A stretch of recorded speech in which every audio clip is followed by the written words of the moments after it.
Overall in the season, they're 15 games under 500. However, they're playing 500 baseball against the best team in the American League, the Texas Rangers. They're 6-6, and Mike Blowers, the Mariners, have won already 2 out of 3 series against Texas, and a win today, they have a chance to make it 3 out of 4. Well, and you look at the numbers right there, the games, and what they've done. They've really held them down, and today it'll be Iwakuma to try to keep this trend going. Josh Hamilton certainly has struggled as well, which is a big part of the Rangers' offense. But Iwakuma, he's going to have to change speeds early and have the ability to throw his breaking ball for strikes. He does not have the overpowering fastball. He has pitched well at times, so against the Rangers, a club that likes to hit the fastball, get into good counts, he's going to have to stay away from that, Rick, and then try to keep the ball on the ground if he can. Last night, the Mariners got to start Yu Darvish early with a 4-run bottom half of the first inning and a big hit right here, a 2-run single by Kyle Seager. The Mariners were off and running. Behind the pitching of Felix, the Mariners blanked the Rangers last night, 7-0. Mariners and the Rangers from Safeco Field right after this.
Is brought to you by Banner Bank. Better ideas, better banking.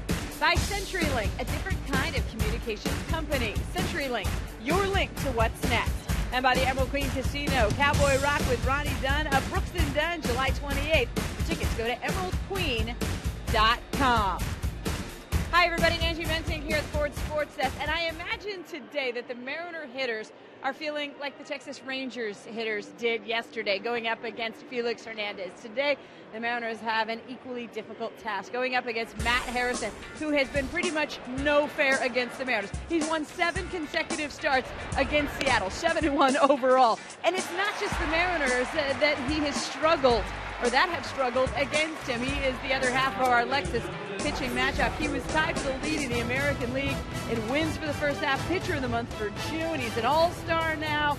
And if you're looking for the silver lining on the screen, it's not there. I will give it to you, though. Harrison, he is no fair under the lights. Dustin Ackley hitless against him. Kyle Seager 0 for 7. Miguel Oliva 0 for 14. Ackley not even in the lineup today. But He's under the lights. He's got a 1.89 ERA, but in day games, his ERA changes quite a bit. It's 5.59. Let's see if Tashi Iwakuma can outdeal him today. He is getting in his final warm-up tosses before first pitch. We've got it for you next year on Root Sports.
Well, a beautiful day here in the Pacific Northwest, and it was 13 years ago today, July 15th, 1999, that Safeco Field opens its doors to Mariner fans for the very first time. A happy 13th birthday to one of the most beautiful ballparks in all of baseball. And back on July 15th, 1999, the Mariners opened up play here at Safeco Field with a game against the San Diego Padres. Jamie Moyer threw that first pitch to Dan Wilson. Kilvio Veras was the hitter, and we were off and running. So happy birthday to Safeco Field. The Mariners get ready to take on the Texas Rangers this afternoon here in the final game of the three-game series. Rick Riz along with Mike Blowers. Mariners winning last night by a score of 7-0 behind the pitching of Felix Hernandez. And Mike, a different lineup this afternoon for Game 3 for the Mariners. Well, we're going to take a look at that, but let's go with Ron Washington first. We have Ian Kinsler leading things off, then it's Andrus Hamilton. They've been able to hold Hamilton down this year. That's why they've had success. He will be the DH hitting third. Former Mariner Adrian Beltre hitting cleanup today. Then it's young Cruz. So take a look at Cruz and what he's done in his career. 18 career home runs against the Mariners, hitting sixth. Murphy, Torrealba, and then, of course, Gentry hitting ninth. Iwakuma this year, 4.84 ERA, 1-1 record. A story for him today is can he get his off-speed pitches over the plate early in counts, try to steal some strikes and then keep the ball down in the zone, try to keep this good Rangers offense in the ballpark. Take a look at the defense playing behind him. Familiar outfield. We have Wells in left. Saunders, the center fielder. Ichiro out in right. And there's some changes on the infield today. Biggins getting the start at third base, and because of that, Seager will move over and play second. Ackley out of the lineup today. Miguel Olivo will do the catching this afternoon. So the Mariners with a win today, they have a chance to win their third series against the Texas Rangers, but they got to get past Texas one more time. Hisashi Iwakuma against the Texas Rangers. That was back on May 30th, a save against Texas. And now he gets ready for his second Major League start. Well, and the good news for him, to get that save, he had to pitch the 3 innings, but going through the lineup one time certainly should help him. And I think, again, if he can keep his breaking ball down, there's a good fastball for a strike. But if he can keep his breaking ball down and throw it for strikes early in the count, Rick, that's going to be a big key. If he has to throw just fastballs, he's going to be in trouble. He gets to 0-1 right away on Ian Kinsler, leadoff batter for the Rangers. Batting .278. That pitch is down and away for ball 1, 1-1 the count.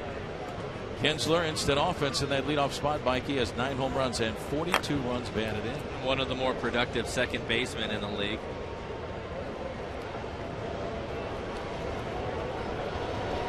Typically, he likes to pull the ball, Rick, so you can see Wakuma trying to work him away. They want to keep the ball away from him. He stands on top of the dish and tries to hit everything to left field. That's where his power is. That was interesting coming into today, Rick. This is their 17th rubber match game of the season. 17. How about that? That leads all of Major League Baseball. It's unreal.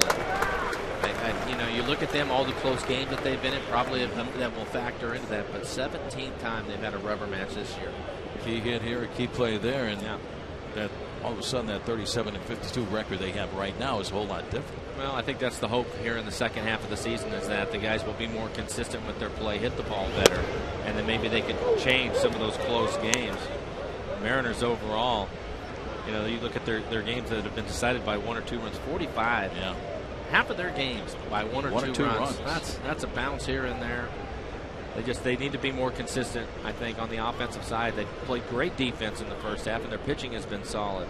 Now the payoff pitch on the way to Kinsler, and that's down and away for ball 4. So Ian Kinsler draws the leadoff walk.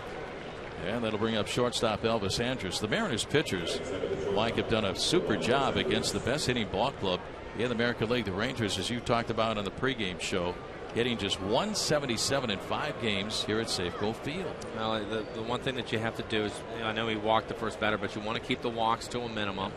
The Mariners, I think, a couple of things, Rick. They have guys that throw strikes. Their bullpen comes out of the bullpen. They throw strikes, and then they play excellent defense. They don't give them extra outs. Walks and extra outs will really hurt you against this club.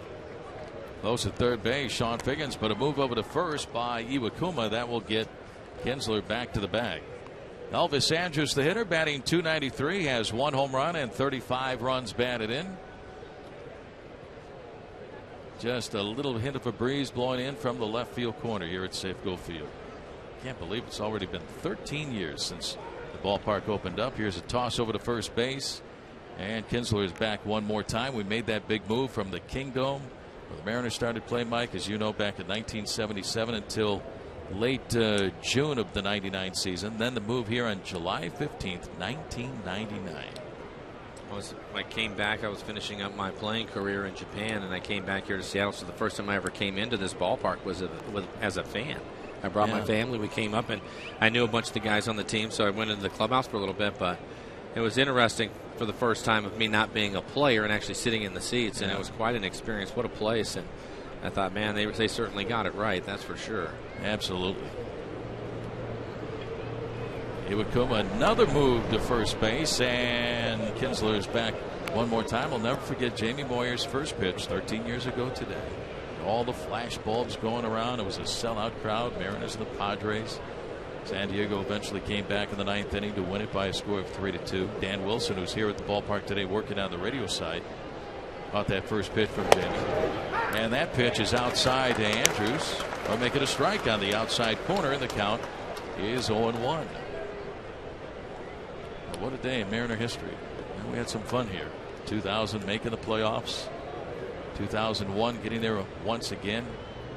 Winning the West and setting a major league record with 116 wins that season. The 0-1 to Andrus, swinging a foul back, and the count goes to 0-2. And Mike, I think this place is still buzzing over the dominating performance of Felix Hernandez last night. 3 hits, 7-0 shutout win over the Rangers. Yeah, it was a great performance by him. I like the way that he went about his business, using his fastball early, using it a lot. He had tremendous movement on his fastball, and then he started to break out the changeup, and at that point it was a no contest. But when you consider the lineup that he had to work through and how effective, it was a mismatch at times. And I thought it was a great performance from Felix.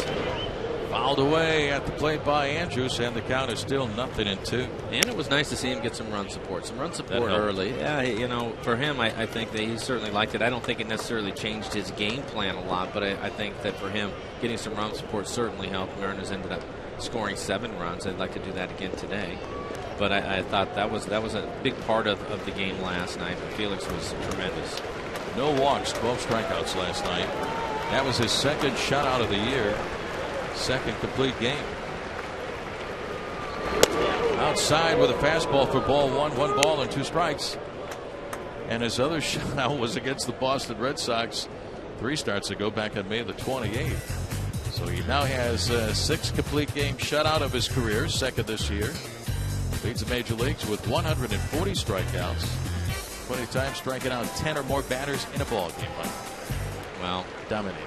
Yeah, it certainly was. Check swing, and it's inside. Ball 2. 2-2 the count.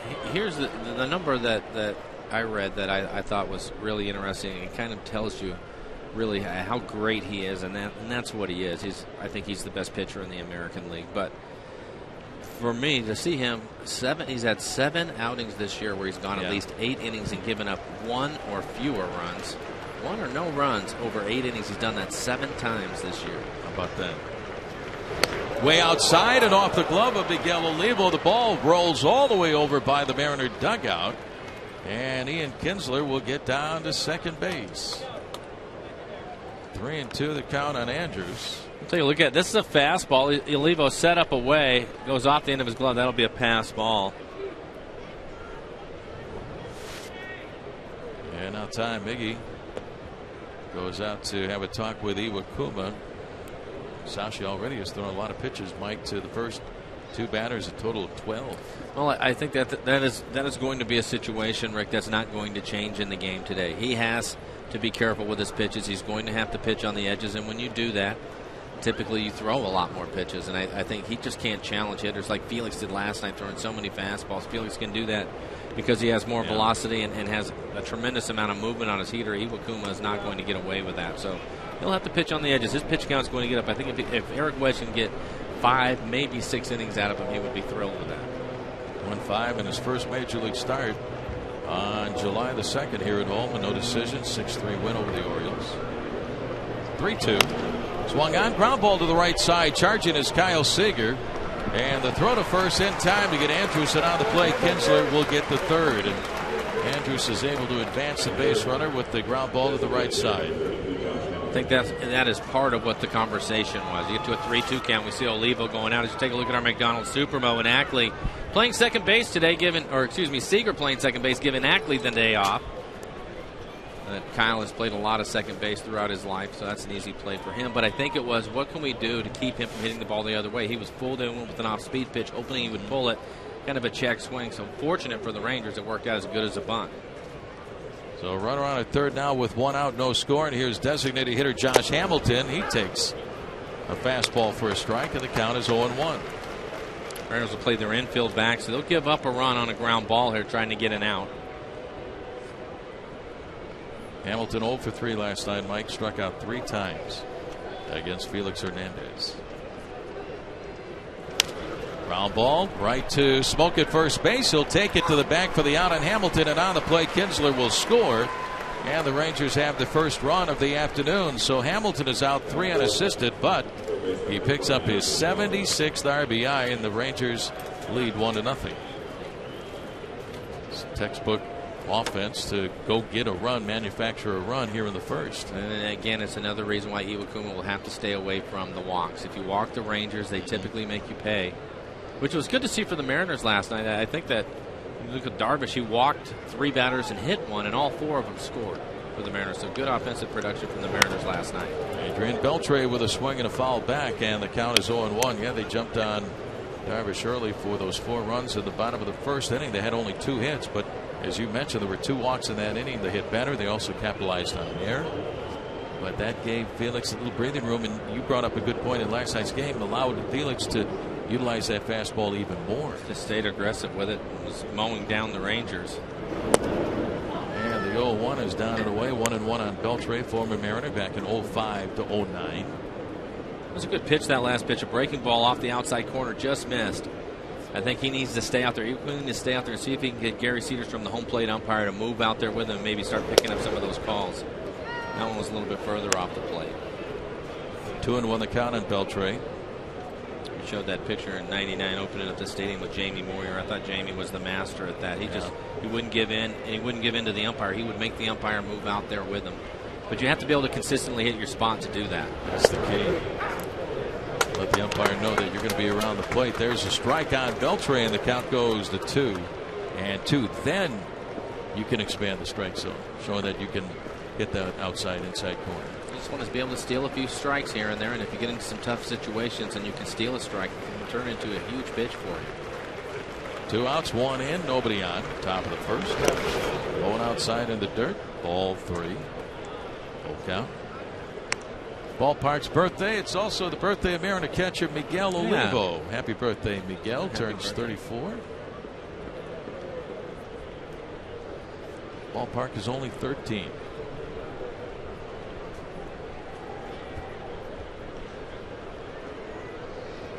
Beltre 0 for 3 last night, 1 for 7 in the series. Fouls it straight back, and it's still 3-2. 21 pitches already for Iwakuma. Yeah, but I like the fact that he's faced 4 batters and thrown a first pitch strike to all 4 of them, Rick. That's a good sign for him. Hopefully he'll have a couple of innings in there where he can maybe use his 2-seamer, get a couple of quick outs on some ground balls. Iwakuma got that start back on July the 2nd because Kevin Millwood was pushed back a couple of days out with that strained groin. Back up the middle and behind second, Brendan Ryan off his glove. Brendan was trying to get to it and make that spin move, but it glanced off the leather, and Beltre is on at first base with an infield single. Yeah, I think the ball came up on him a little bit, but you're right. You can see him trying to get his feet together so he can make that quick spin. He's so good at this play. Because his momentum is taking him into center field, he tries to basically get that right foot planted as quickly as he can and ended up hitting off the heel of his glove. So Beltre on at first base with 2 outs. And that'll bring up first baseman Michael Young, but that guy at shortstop has been tremendous all year. Leads the league in fielding percentage. Young with a foul back, and the count is 0-1. He's upset with himself right now because he thought he should have made that play. That would have been another play to help his ultimate zone rating, Rick. 14.4, better than anybody, any shortstop. By quite a bit. He saved 22 runs this year. How about that? 22. Michael Young batting .273, 3 home runs, 35 runs batted in. Sends a foul on a play on the first base side, and the count is 0-2, and the veteran first baseman this year, DH. We were talking about his pitch count. This next pitch will be 25 for him in the inning. 14 of those are strikes out of the 24 pitches he has thrown. Again, another first pitch strike, so 5 for 5 in that situation. If he starts to settle in, he'll have a couple of quick innings, I'm sure. Rangers typically an aggressive club. And the 0-2. Get out of play down the right field side. Young does a real good job, Mike, of hitting the ball the other way. And the count is still 0-2. Had a base hit to right field last night off of Felix. It was a fastball that was up in the zone. I would say overall for Michael Young, a down year for him. Hitting .273, only 3 home runs on the year for him. He does have 15 doubles though. I still don't want to see him late in the game with the game on the line. He's one of the more clutch hitters in the game. Again, the 0-2. Little roller along the third base side, charging Figgins on the run. The throw to first, and it's in time to get Young, and that will end the inning. Nice play by Sean Figgins. Rangers 1 run, 1 hit, and they leave a man. We go to the bottom of the first hour score. Rangers 1, and the Mariners coming up.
Mariners. Thank you, Rick. This afternoon's lineup brought to you by Chevron. A lot of changes in the lineup today. Brendan Ryan will move up and lead off. Then it'll be Ichiro. Casper Wells has been swinging the bat well. He will hit third. Montero, Smoke, Kyle Seager. You can see he leads the club with 54 RBIs on the year. Then it's Olivo, Saunders, and Biggins. Eric Wedge trying to do something, Rick, to help his lineup out against Harrison. That's why all the changes. You take a look at his numbers on the year. An 11-game winner already, a 3.10 ERA for Harrison. Has a good fastball, 70 strikeouts for him. He is tough. Brendan Ryan, so he's in that leadoff spot. Takes a look at a strike from Matt, and the count is 0-1. Brendan batting just 182. Couple of home runs, fouls one at the plate, and the count is 0-2 on Ryan. When you look at this lineup, one with Brendan Ryan, I know that some people are wondering why is he leading off. Well, I think there's a couple of reasons. One, Ackley's out of the lineup, who has been leading off, and I think Dustin, they feel like he's starting to get on the right track. And then pops one straight up off to the right side of home plate, off of the mask. Catcher Yorvi Torrealba to make the catch, and there's one away for the Mariners here in the first as we take a look at the Ranger defense. In the outfield for the Rangers, David Murphy is in left field. He was in right last night. Then it's Craig Gentry in center. Cruz, the DH last night in right. Hamilton, the DH today on the infield. Gold Glover, Adrian Beltre at third. Anderson Kinsler playing up the middle. Michael Young getting a lot of work over at first base this year. And then Torrealba will do the catching. But I think the big thing is you just have to look at the numbers with Harrison. Yeah. Left-handers hitting 178, right-handers 291, and I think with the way Ackley's been going, this is a good day to give him a day off. Try to keep him moving in the right direction as opposed to dealing with a lefty of the caliber of Harrison, and so he put the right-handers in there today. Anybody that can hit right-handed is in the lineup. Yeah, I was talking with Eric Wedge before the ballgame. He said they're going to be facing more left-handed pitching when they get to Kansas City. Ichiro with a line drive left center field, but already out there, Craig Gentry, and he makes the catch, so right away 2 outs for the Mariners here in the bottom of the first, a 1-0 Ranger lead. Well, friends, there's another Midsummer Classic taking place right here at Safeco Field later on this month. Be on hand July 23rd through the 25th as the captain Derek Jeter, Robinson Cano, and the Yankees come to town to face Ichiro, Felix, and the Mariners in their one and only visit to Seattle this season. The Stars will be out, so pick up your tickets to see the Bronx Bombers now at Mariners.com. They open up the next homestand, 10-game homestand on July 23rd. Casper Wells hitter, pitches down low away from Torrealba. Ball one. When you're talking about the left-handers, Harrison, one of 4 in a row that the Mariners will face, Rick. Harrison, the best one out of the bunch, but when they go to Kansas City, they will get Sanchez, Tiford, and Chen, all lefties. So the right-handed hitters are going to get a chance to get some consistent work here over the next 4 days. Yeah, and Eric said that he likes the way that Ackley's been swinging the bat the last couple of days. In batting practice, it went off the base of the wall in center field the other night against the Rangers. Yeah, last night. So good time to take a little breather here against Harrison, a tough lefty. See the numbers again, 178, just 1 home run against lefties. Righties 291. Giving up 7 home runs to right-handers. 3-0 to Wells, and he takes a strike. Casper still way out in front of the count, batting 270 on the year. 4 home runs and 17 runs batted in. Montero due up next. That's outside, ball 4. So Wells with a 2-out walk, and the Mariners have the tying run on at first base. Skipper Ron Washington, 6th year at the helm of the Texas Rangers, back-to-back American League pennants. Losses in the World Series the last 2 years. 2 years ago to the Giants, and last year to the St. Louis Cardinals in 7 games. And Mike, I don't know if there's been a more exciting Game 6 than we saw last year against St. Louis against the Rangers. Well, I would agree with you, and Ron Washington's still trying to get over that hump. But the one thing that he has done has been consistently good, Ray. If you look at him, I think it was 3 years ago, maybe 4 at this point. But I think it was 3 years ago when we went into Arlington, and they were actually talking about firing Ron Washington. Yeah. And the way he's turned this thing around, changed really the way the club goes about their business. They steal bases, they'll punt.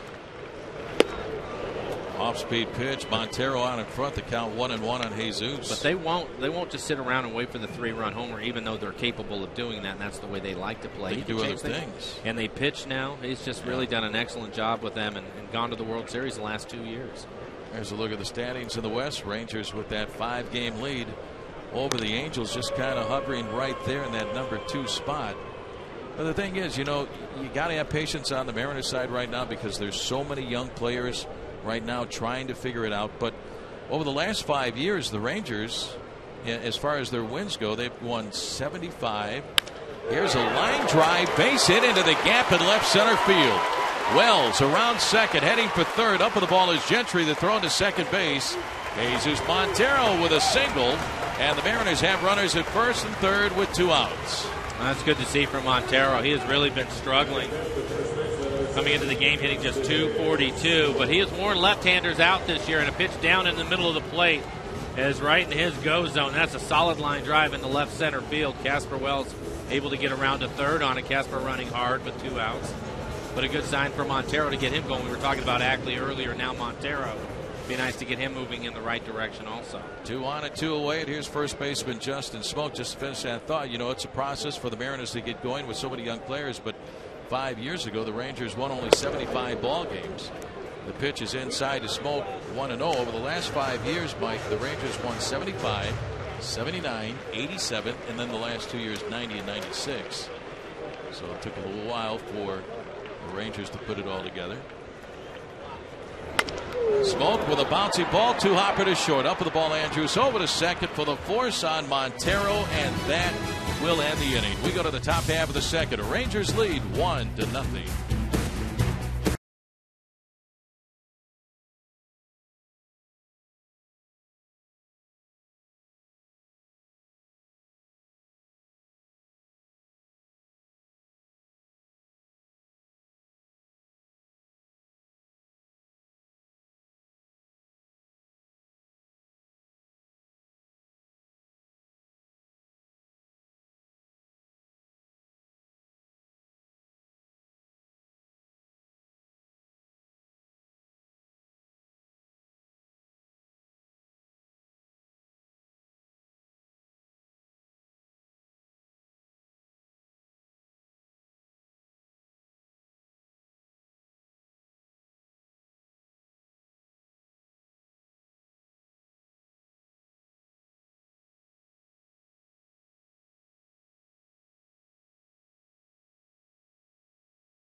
Newest destination resort.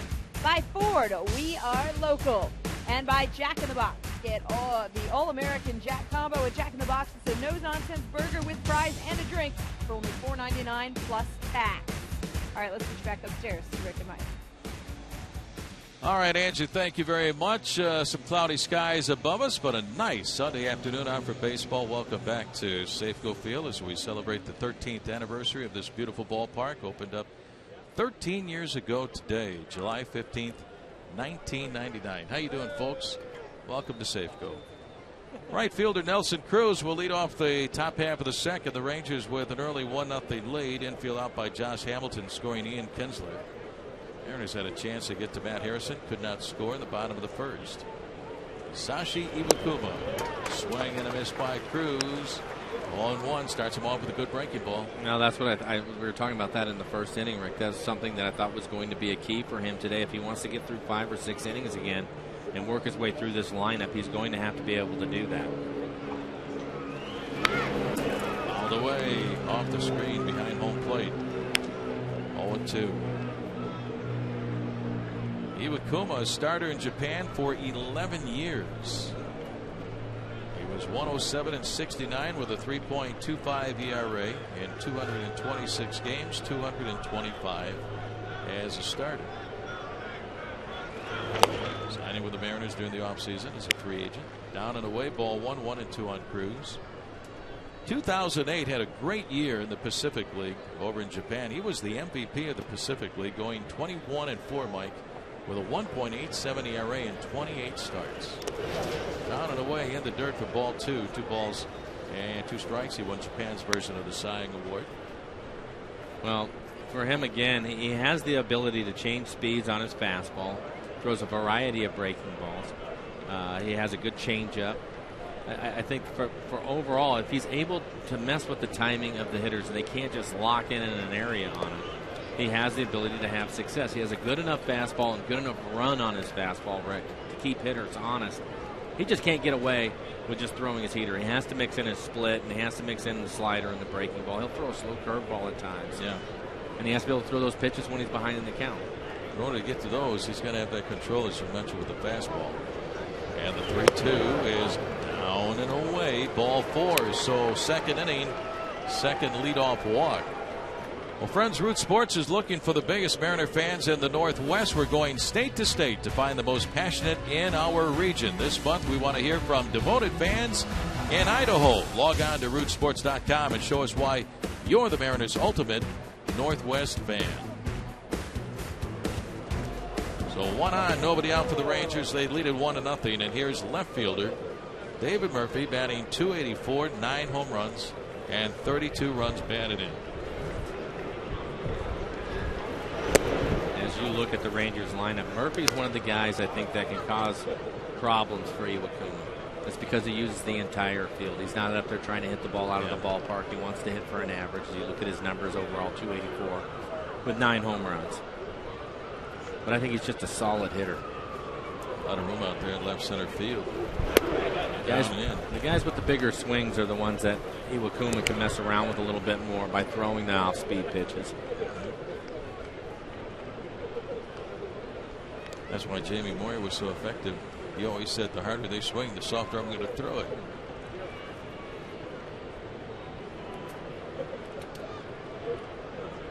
And the 2-0. On a hop to Seager at second. Over to second. There's one. Ryan's tossed to first in time. Double play. Kyle Seager getting the start at second this afternoon for Dustin Ackley. A hot one hopper off to his left. They get Cruz at second. Double up Murphy at first. Typically the guys won't take BP on a Sunday day game. But one thing that they did do is they came out early. Robbie Thompson had them out working on their defense. This is a can of corn for Kyle Seager. That's not going to be a problem for him. But he had Figgins out at third and Seager over at second. Brendan Ryan came out and worked with him to get some infield practice on because the things have obviously changed today. He was that little drop step to his left, Mike, and then went to his glove side. You could tell it was going to be a seamless thing for him to move from third over to second. He's really good around the bag at second base too, turning the double play. Okay, Torrealba, ground ball deep at short. Long throw, Brendan Ryan got him, and that's it for the Rangers. We go to the bottom of the second. A Rangers lead 1-0.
Tracer Technology is brought to you by the Emerald Queen Casino, the entertainment capital of the Northwest.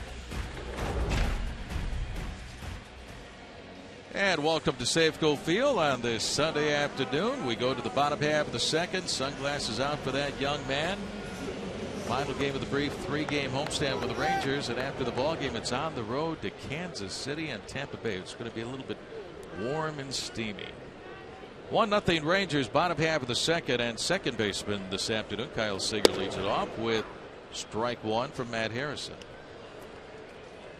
Seager hitting .248,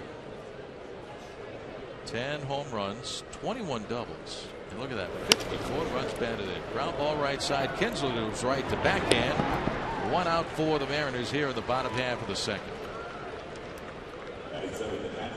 Mike still thinking about that incredible performance by Felix Hernandez last night. All the way, complete game shutout, only 3 hits. That was his third start that he did not walk a batter. And the thing about last night, he did not go to a 3-ball count one time in the game. Not once.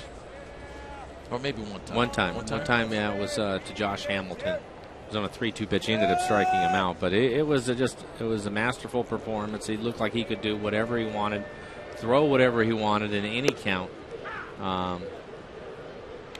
But you almost take it for granted sometimes. That's kind of the performance that you expect to see out of him. The fans were certainly excited. The Kings weren't going nuts last night. And they were there. You go, 12 strikeouts, 107 pitches. You talk about being efficient. When you get 12 strikeouts and throw just 107 pitches, that's pretty good work. Ground ball foul along the third base line by Miguel Olivo. The count is still 0-2. Again, happy birthday to Miguel, celebrating his 34th today. How about this? With 2 strikes, Texas hitters were 0 for 16 last night. Of course, 12 strikeouts and then 4 other outs. I would say that for the most part, he's good at putting hitters away. It's ahead of him. We were talking about that with Hector Noesi earlier in the year, and part of the reason why he was sent out to work on things is he would get ahead of hitters. He'd just make mistakes and then couldn't put them away. Yeah. Something that Felix is really a master at. So Felix is still chatting with Beltre at third, swinging a ground ball base hit up the middle. So Miguel Olivo on his birthday with a 1-out single here in the bottom half of the second. Well, we talked about it with Harrison. Lefties hitting 178, right-handers hitting 291. So you have to guess it's going to be the right-handers that will have to get it done today. And Olivo chipping in with a base hit his first time up. 1 on, 1 away for center fielder Michael Saunders. Saunders 1 for 4 last night with a run batted in.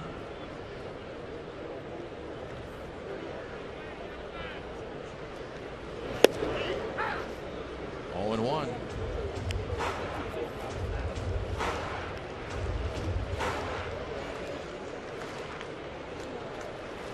Mariners 6-6 against the Rangers this year.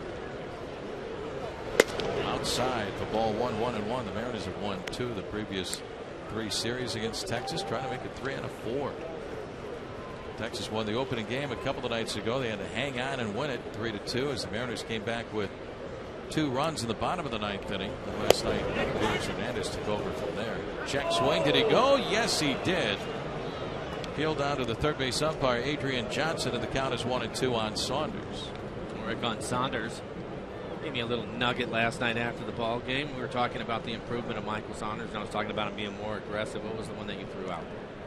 With the count 0-0 on the first pitch, 18 hits this year for Saunders, compared to only 1 hit last year on a 0-0 count. 1 hit last year for the entire year, and here we are a little bit past the midway point, 18-18.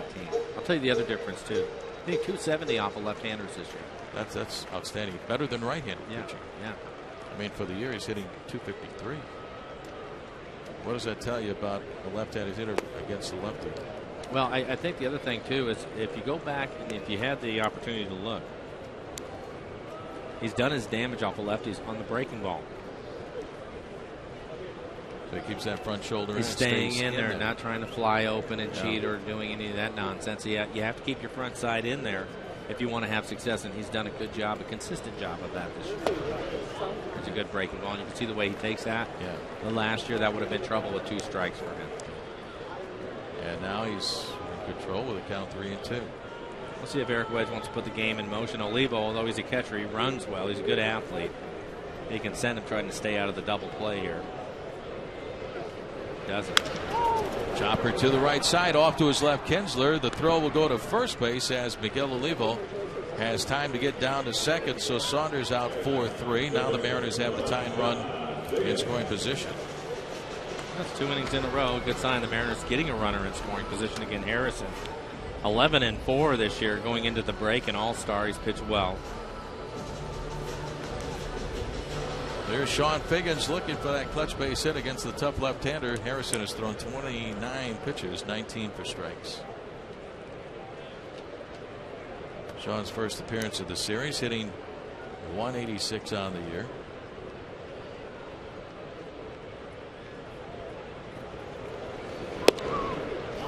Rushes that fastball inside, ball 1.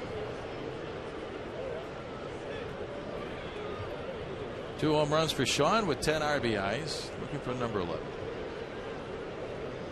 Get an opportunity against the Rangers, Mike. You got to cash in whenever you can.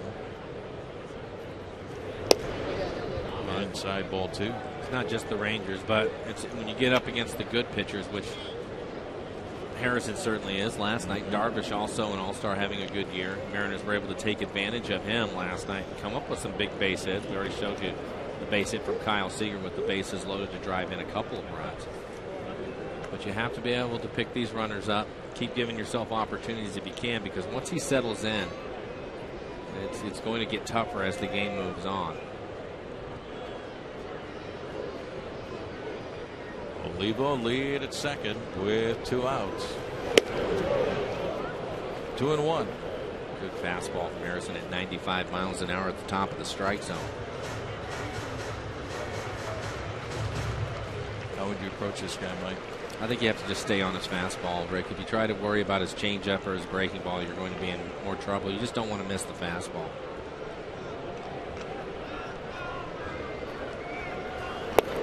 Down low, ball 3. 3-1.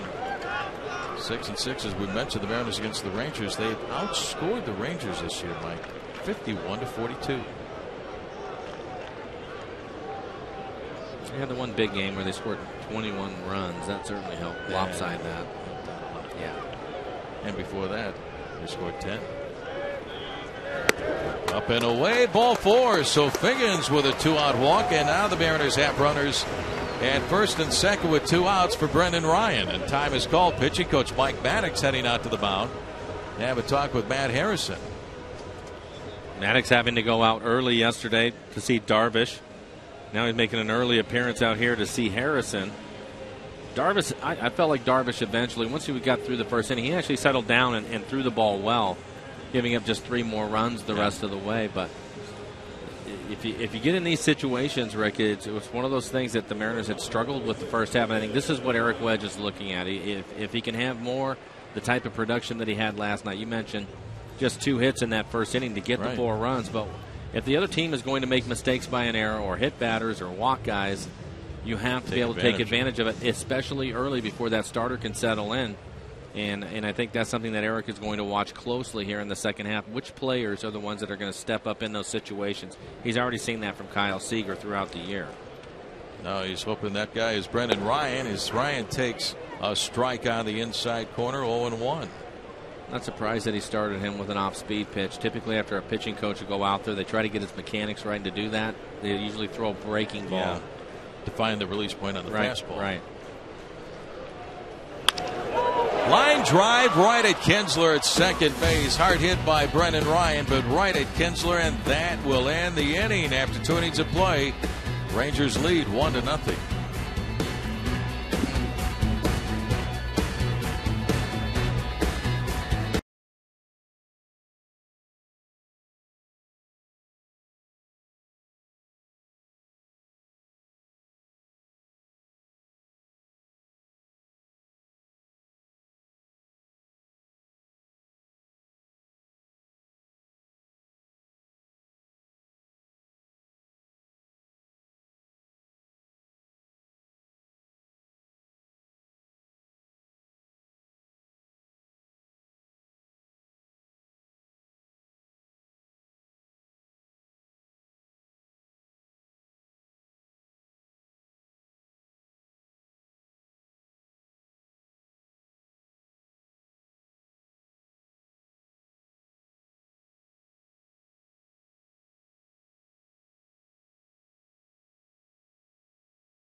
Time now for our AT&T trivia question for the day. Here it is. Who led the Mariners in hits on opening night at Safeco Field, July 15th, 1999? 13 years ago, we opened up Safeco. Was it David Bell, King Griffey Jr., Dan Wilson, or Russ Davis? Text A, B, C, or D 733-733. Good question. That'll test your memory banks. I'm going to have to go with you on this one, Rick. Whatever you decide, I'm in with you today. I was in Japan during that game, so I have no idea. I was there and I broadcast. I did that first pitch to the last pitch, and leading off the third is Craig Gentry with a strike. The count is 0-1. I think it was David Bell. I think so too. Go with David Bell. Good little hitter, man. I'm in. David Bell. I'm going with David. Fouled away off the end of the bat by Gentry, and the count is 0-2. That was that slow breaking ball from Iwakuma, only 73 miles an hour. Gentry hit it off the end of the bat. How tough is that to stay back on? It's tough because you're not used to anything coming in at that speed unless you're facing a knuckleballer. But even R.A. Dickey nowadays, his knuckleball is in the 80s. Yeah. And I think that's one reason why he hardly walks anybody with that knuckleball. Because of the velocity to it. It gets up to home plate, then does its thing. Late movement on it. Phil Necro's knuckleball came in about 60, 65. He was in the 60s with his. Charlie Huff was down there too, and probably around 70. Good friend of mine hit his first major league home run off of Charlie Huff. Line drive, shallow right field, and that's going to drop in. A base hit for Gentry, well in front of Ichiro, so a leadoff single for Gentry. All right, here's a look at the results by the fans. And right now they're going with us, David Bell, 35%. Junior, 17%. Oh, no, Junior just went down. David Bell went up. I think it was David Bell. We'll give you the answer in the next half inning. Third inning, third time the leadoff man has been aboard for the Rangers. This time a hit by Gentry. The other two walks, Kinsler and Cruz in the first and second. So Iwakuma having to do some pitching with the leadoff man aboard. Elvis Andrus following this guy right here, Ian Kinsler. Kinsler takes down and away, ball one. Well, Iwakuma was able to get a double play ball in the second inning to help himself out. Another one of the keys of the game, see if he can keep the ball down in the zone, try to get the Rangers to hit it on the ground.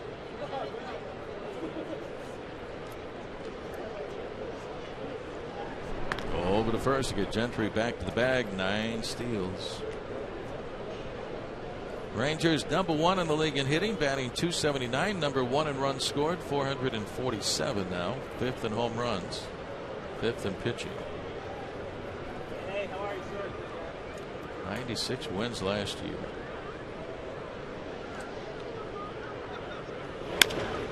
Down the line, foul. Backhanded by Figgins, and the count is even on Kinsler at 1-1. Another example of Iwakuma taking a little bit off of his fastball, getting himself a nice two-seam sinker there, trying to get Kinsler to hit on the ground, which is what he did. Unfortunately, it was foul, but I think Iwakuma, the more that he pitches, Rick, and he gets further into the game, you see him do that more often. The ability to change speeds, even with his fastball. Typically, you see that from a veteran pitcher, which is what he is. It's just new, obviously, to the major leagues, but he's pitched quite a bit in Japan. Yeah, 11 years. Last year with Rakuten, he was 6-7. 2.42 ERA. Popped up right side of the diamond. Coming up, second baseman Kyle Seager waits.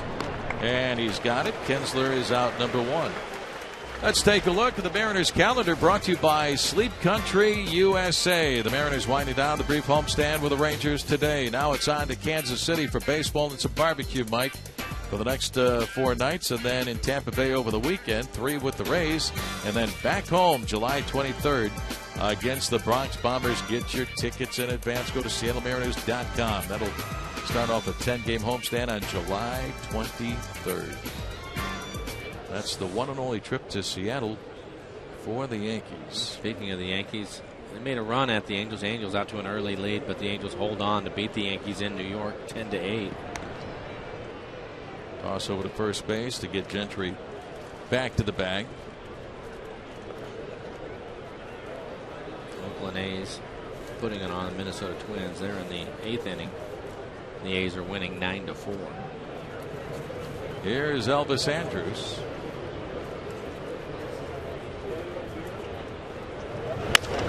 Down the line, fair ball inside the bag at first and down the right field line. Heading for third is Gentry. He's going to be stopped there. Up with the ball is Ichiro. The throw to the plate, a double down the line by Elvis Andrus.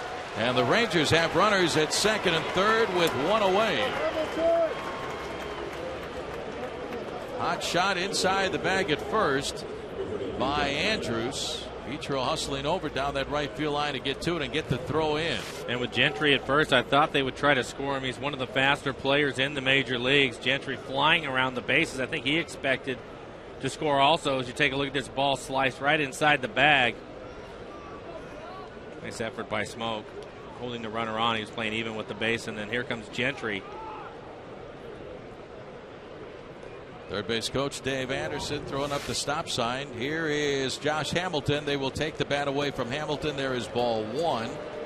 So Eric Wentz says put him on. And that will load the bases for Adrian Beltre and hope that Beltre can hit a ground ball at somebody. Well, Hamilton with 76 RBIs on the year. You don't want to mess around with him. And I think the other thing to keep him from getting the cheap RBI on a ground ball, he'd have to bring his infield up. You don't want to do that either with this man hitting. Because a base hit will score 2 runs, so he's going to try to get a double play with Beltre, the right-handed hitter, coming up next. Hamilton leading the league in runs batted in with those 75, make it now 76 RBIs. And there is ball 4. So now the Rangers, with one out, have the bases loaded. Say friends hitting the road outside the Northwest. Take the Mariners with you. Subscribe to MLB.tv to see the Mariners live on your favorite devices in HD quality. Visit Mariners.com to order and get more details. MLB.tv. Baseball everywhere. And we'll be in Kansas City tomorrow night. Here he is, Adrian Beltre, single to center field back in the first inning. 1-0 Texas, and they threaten again here in the third. Iwakuma in a jam. Beltre takes a strike, 0-1.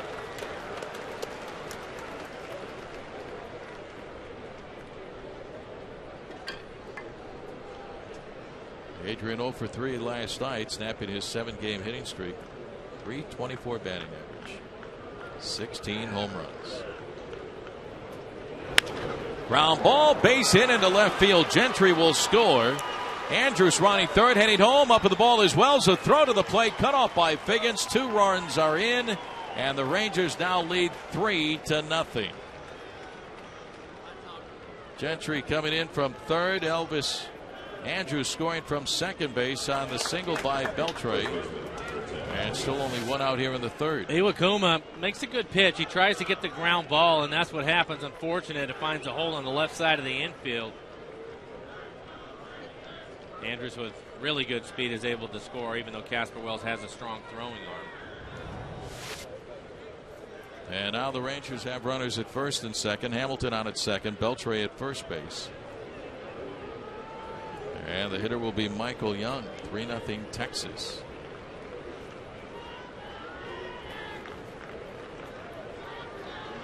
Young 0 for 1 has bounced out to Figgins at third base.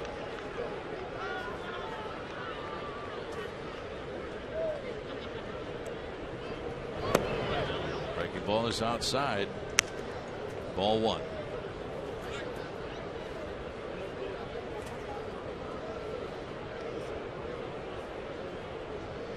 Hamilton and Beltre.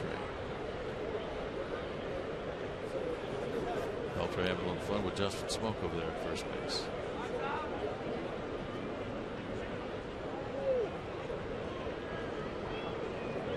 Another tough hitter for Iwakuma because he likes the breaking ball and doesn't have an overpowering fastball. Michael Young hits the ball the other way. Well, he's going to let the ball travel, give him a better opportunity on the off-speed pitches. Fouled away at the plate. And the count goes to 1-1 on Young. Nelson Cruz is due up next. Mike, you just don't get any break in this Ranger lineup. No. Well, they're number 1 in hitting, number 1 in runs scored.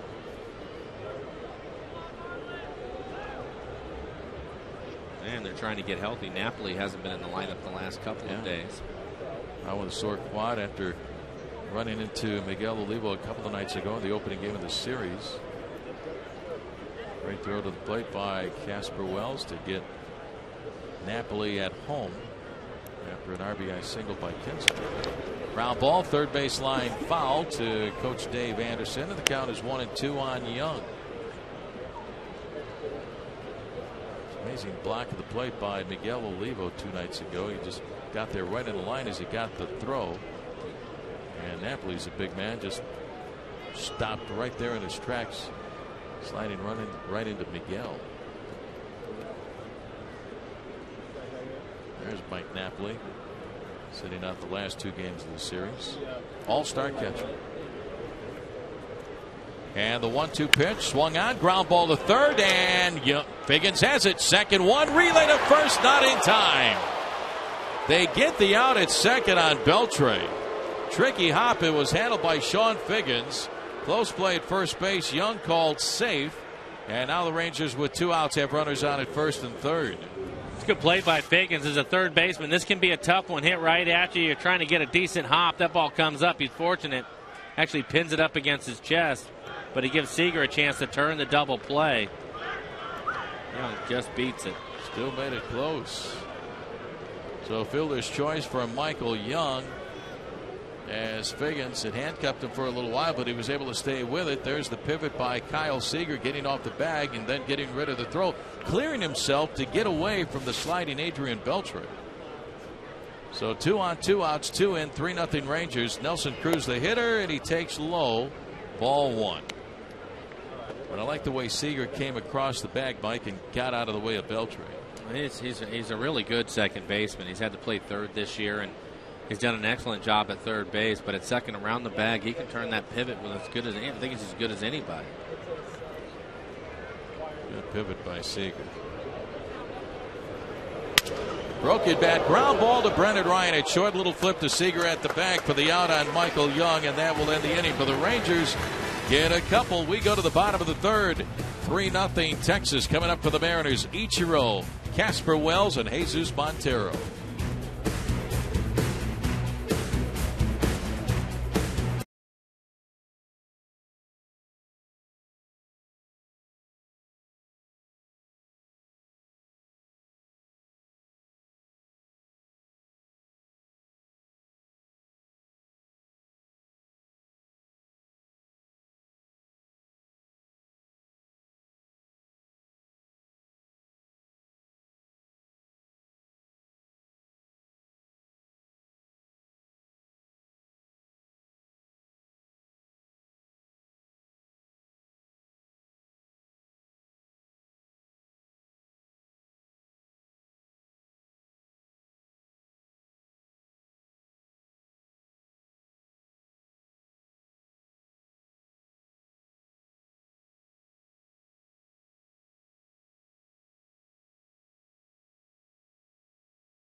Ichiro will lead things off against Matt Harrison.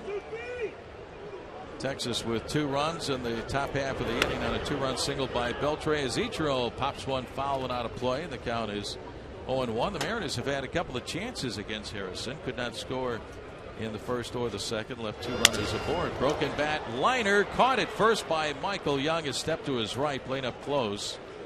And there's one away for the Mariners here in the third. All right, time now for our AT&T trivia question. Question was, who had the most hits on Safeco Field's opening day 13 years ago? Was it David Bell? And fans think it was David Bell. Ken Griffey Jr., Dan Wilson, and Russ Davis? And the answer is David Bell, who went 3 for 4 in that opening game. When the doors opened up for the first time here at Safeco Field, he had 3 doubles in the game. David Bell, the answer. And he also had the first base hit here at Safeco Field. Casper Wells, line drive left center field, but already in that area is Craig Gentry, and he makes the catch. 3 pitches, 2 outs for Matt Harrison. Quickly 2 down. Can be a cruel game sometimes, Rick. You take a look at it. Last inning, the Mariners with a couple of runners on, 2 outs. Brendan Ryan can't hit the ball any harder. It was a line drive. Unfortunately, it was right at Kinsler, the second baseman. Flip side of it, Beltre comes up, hits a ground ball, which is what Iwakuma is trying to get him to do. And he finds a hole on the left side, drives in a couple of runs. It's not fair, is it? No. I've often said that. Do they eventually even themselves out or not? I don't think they do for the good hitters. No, I don't think they do. Here is designated hitter Jesus Montero, who lined a single into left center field in the bottom of the first inning. 1-1.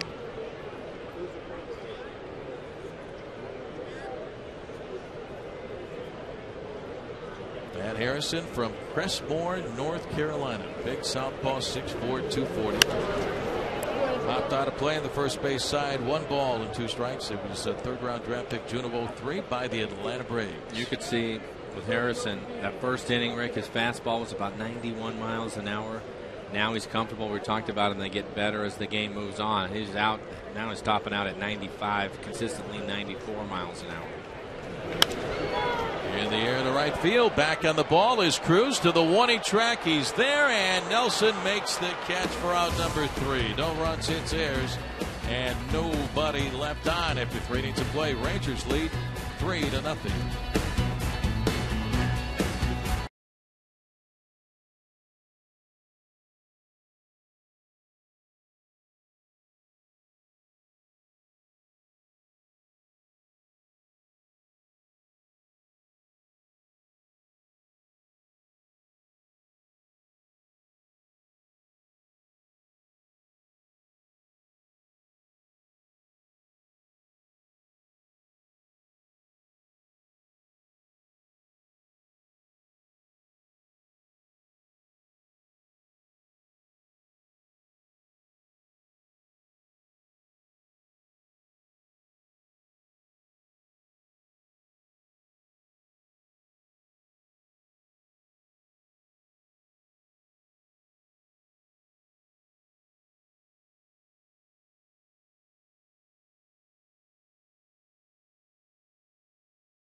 Nothing as we head into the 4th inning. Hi, everybody. Angie Mentink here at the Ford Sports Desk. Meantime, we're going to head to the senior circuit where the first place Nationals were taking on the Marlins.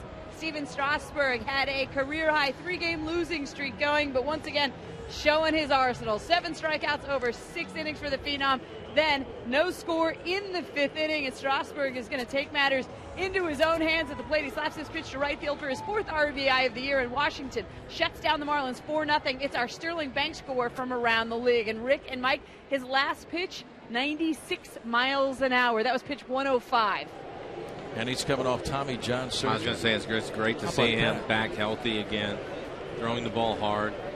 I've seen him a couple times this year. It looks like he has that really good breaking ball back with him too. So that's great to see. He's a tremendous story for the game of baseball. So glad to see him healthy. David Murphy, line drive, left center field, but Michael Saunders is there to put it away. 1 pitch, 1 away for Hisashi Iwakuma, and that's a good sign, Mike. That's the first time that he's retired the leadoff batter in this ballgame.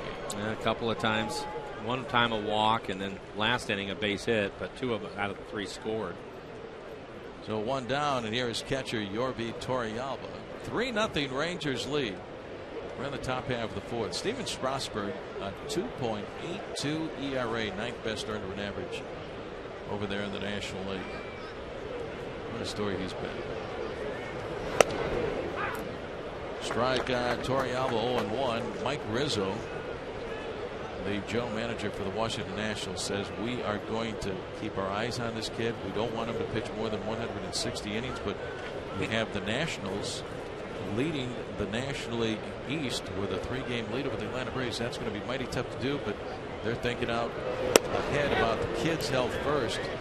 There's a strike on Torrealba. The count is 0-2. We'll see if it stays that way when he keeps looking at them, telling them I feel fine, and then you're at the end of August or in September, and he's right around that number because that's where he's going to be.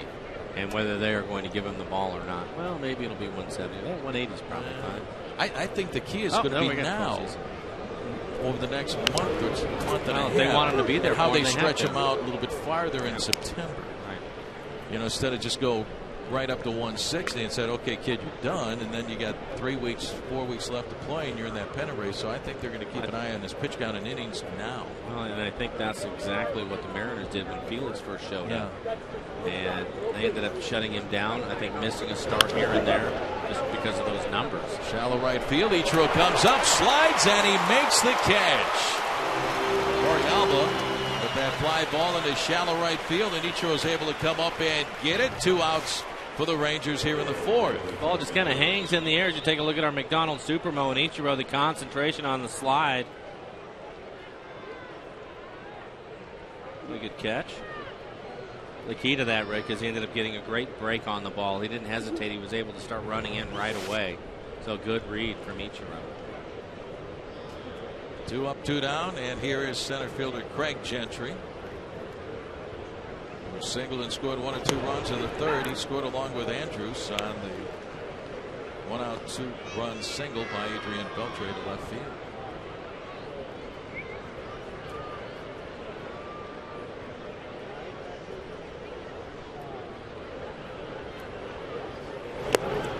Down and away, 1-1.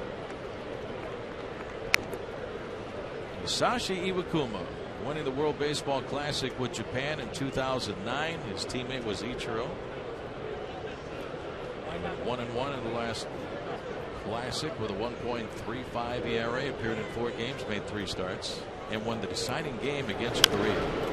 Chopped foul on the third base side, and the count is 1-2 on Gentry. So on the world stage, Iwakuma has pitched with that pressure at the World Baseball Classic.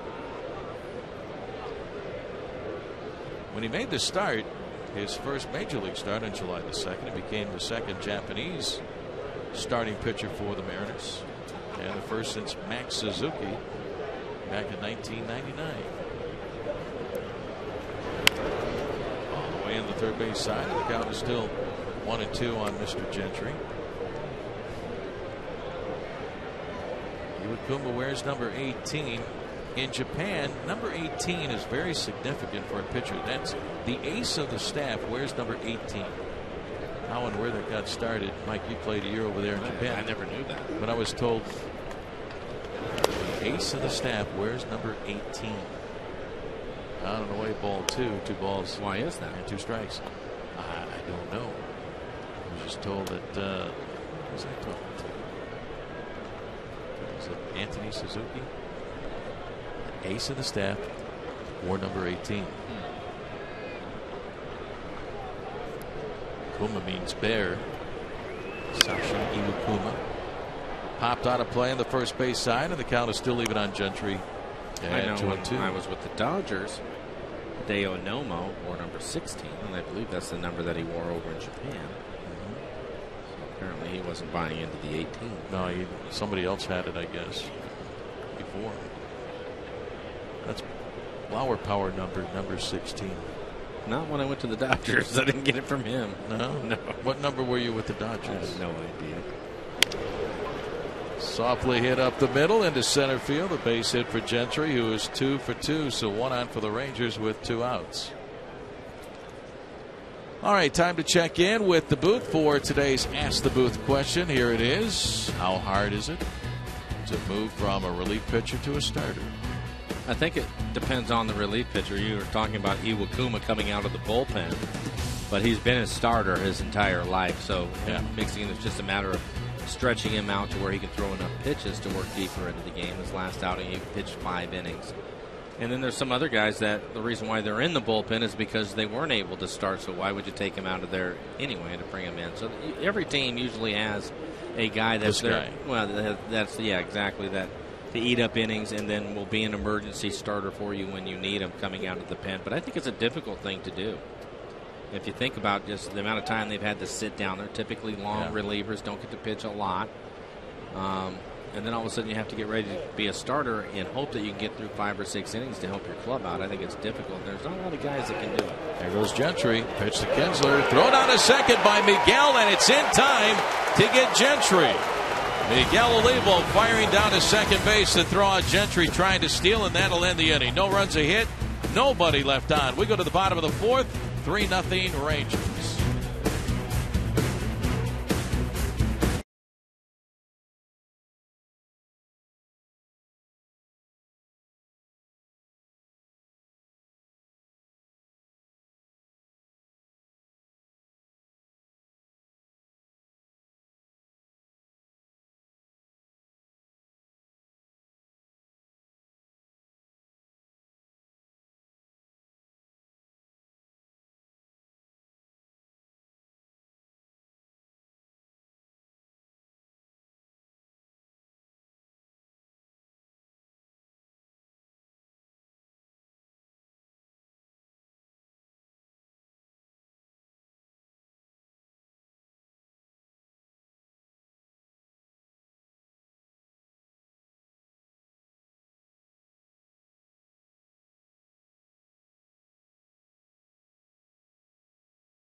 Here's that final out in the top half of the 4th inning. Mike, what a throw by Miguel Olivo down to Kyle Seager. As far as catchers and defense go, Miguel Olivo, one of the better throwing catchers in the league.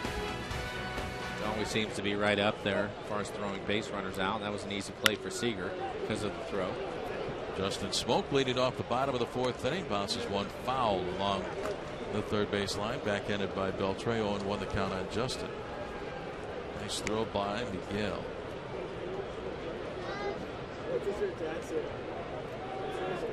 Justin 0 for 1. Fielder's choice ended the bottom of the 1st inning. Mariners have had their chances against Matt Harrison. Ground ball pulled foul, and it's 0-2. But Harrison had a 1-2-3 bottom of the 3rd. Harrison 8-1 against Seattle in 15 games, 11 starts in his career. With a 2.51 ERA. Fly ball left center field. Back of the ball is Gentry near the track, and he's there to make the catch. 1 away. All right, time now for our CenturyLink high speed pitch.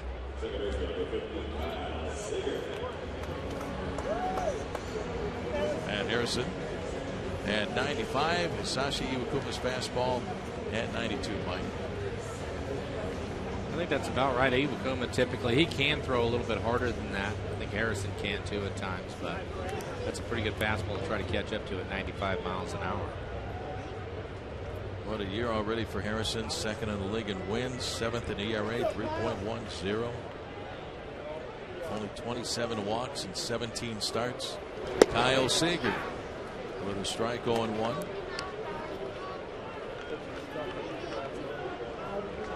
Kyle 0 for 1 has grounded out to Kinsler at second base. Big hit last night early in the ballgame against Yu Darvish, that 2-run single. on a 4-run bottom of the first inning. He was actually robbed of another RBI. He came up later in the game and hit the ball hard back up the middle, and the pitcher was able to knock it down. Fouled back by Kyle. If it was able to get by the pitcher, it would have been a base hit and an RBI. Yeah. Michael Kirkman was able to reach behind him, hit off his wrist. It stayed with it, was falling down, throwing the ball to home plate. Almost hit the catcher's mask that was laying on the ground, but ended up making the play. Broken bat, ground ball out to third. Up with the ball is Belcher. It's across in time to get Seager. So 2 away. Well, join the Mariners Saturday, July 28th, as they honor 2 legends in Mariner history. Randy Johnson and Dan Wilson will be inducted as the newest members of the Mariners Hall of Fame when the Mariners take on the Royals at 1:10. The special pregame induction ceremony begins at 12:30. You don't want to miss that. Come out to the ballpark early. 2 legends, 1 game. Mariners Hall of Fame Day tickets at mariners.com. Dan Wilson, look at him jumping into the arms of Randy Johnson back in 1995. Danny here at the ballpark, broadcasting on the radio side. Congratulations, Danny, going to the Mariners Hall of Fame. I think you realize we had him on TV there, Mike. I think maybe late.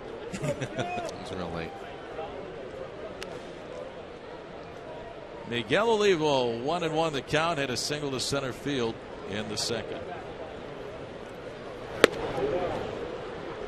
Good fastball by Harrison, 1 ball and 2 strikes. And we're starting to see Harrison settle down. The Mariners able to get him in scoring position in the first 2 innings.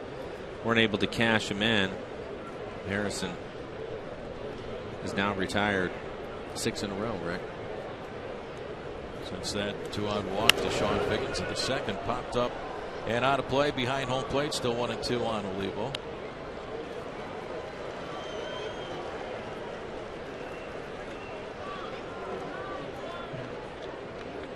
Mariners trying to get the bats going at home. Fly ball straight away center field. Gentry trying to get an angle, battling the sunshine, and he's there and makes the catch for out number 3, 10 in a row. Retired by Mr. Harrison. We go to the top of the 5th. Rangers lead 3-0.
Three 3-0 Rangers. We go to the top half of the 5th inning. Today here at Safeco Field, it's Cape Day for the kids. This little youngster will have a chance to run around the field, have that cape blowing in the breeze as he runs around the bases after the ball game this afternoon. Welcome to Safeco Field, young man.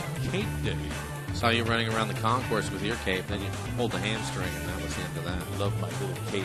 Flying around in the breeze, running so fast. Well, it looks like a lot of kids took advantage of a good crowd on hand here this Sunday afternoon. It's the first of its kind, I believe. Cape Day for the kids. Ian Kinsler will lead off the top of the 5th inning. Final game of the 3-game series with Texas. Well hit the left field. Casper Wells going back to the track to the wall. Goodbye baseball. Ian Kinsler with his 10th home run of the year right over the top of the hand-operated scoreboard. Straight away to left field, and it's now the Rangers 4 and the Mariners nothing.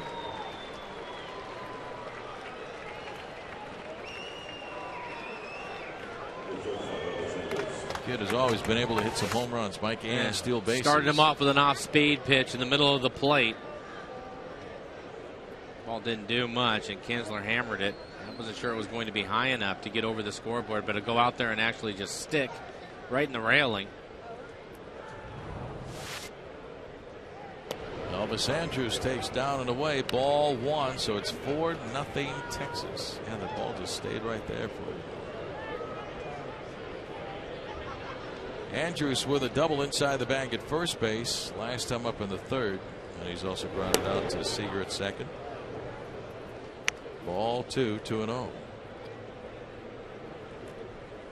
There's the young man that got that home run ball. The Ian Kinsler went down and got it. That ball will be in the street tonight. Oh, Out there playing some catch. See, he'll take a look at it. The fan misses it, but it sticks in the railing.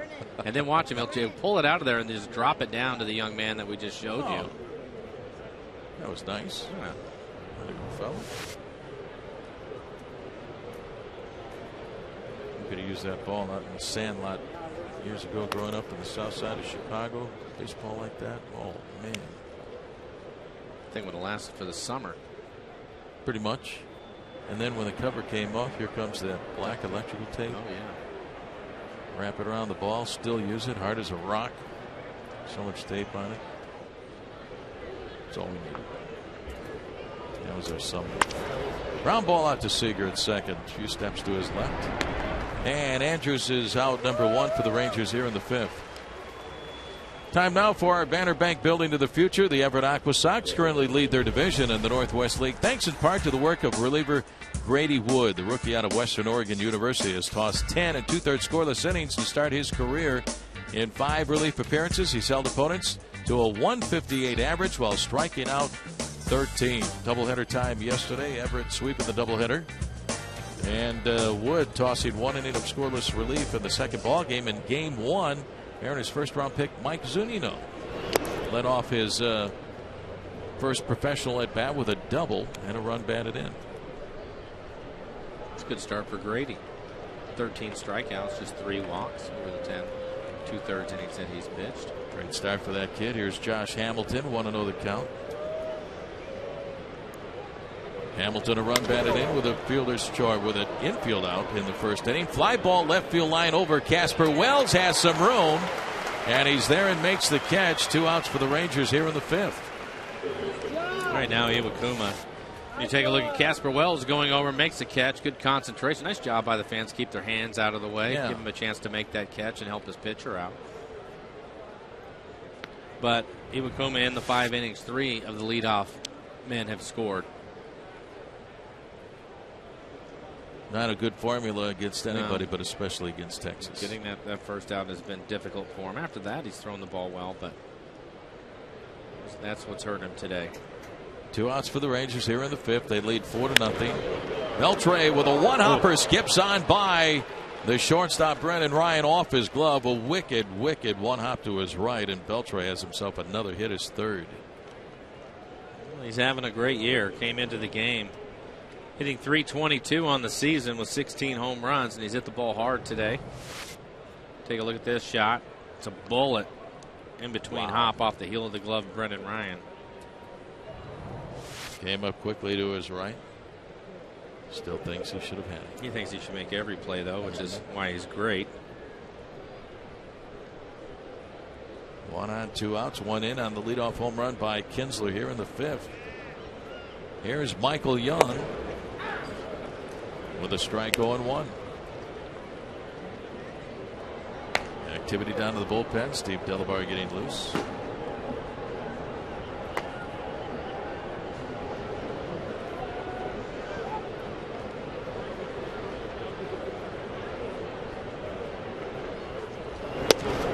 outside. Ball one ball and 1 strike.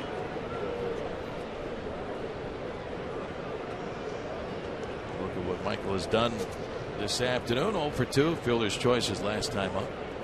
He's had a good series though. 3 for 9. Guy can hit. And a few years where he's also had 200 or more hits in a season. High chopper to third, foul. And the count is 1-2 on Young.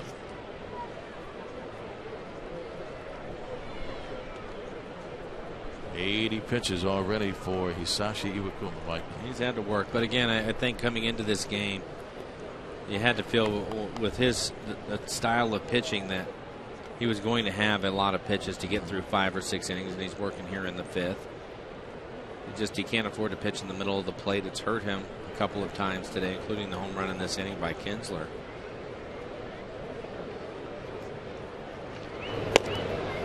Breaking ball just misses inside. 2-2. Miguel Olivo framed it, held it right there for home plate umpire Gary Cederstrom.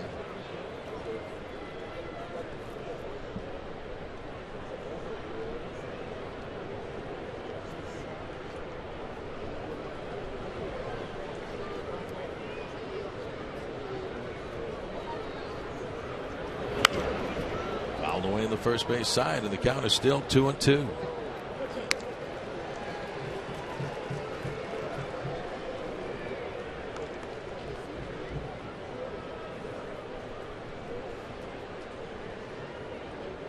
Manager Eric Wedge looking for a lot of improvement from his ball club here in the second half of the season. Just underway. We get underway on Friday after the 4-day All-Star break.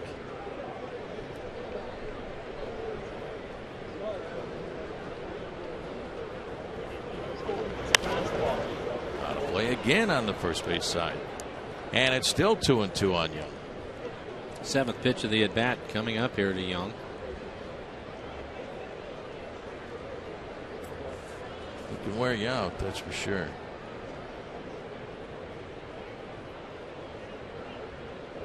Liam Akuma in his last start, as you mentioned, are going 5 innings. Only 71 pitches in that outing.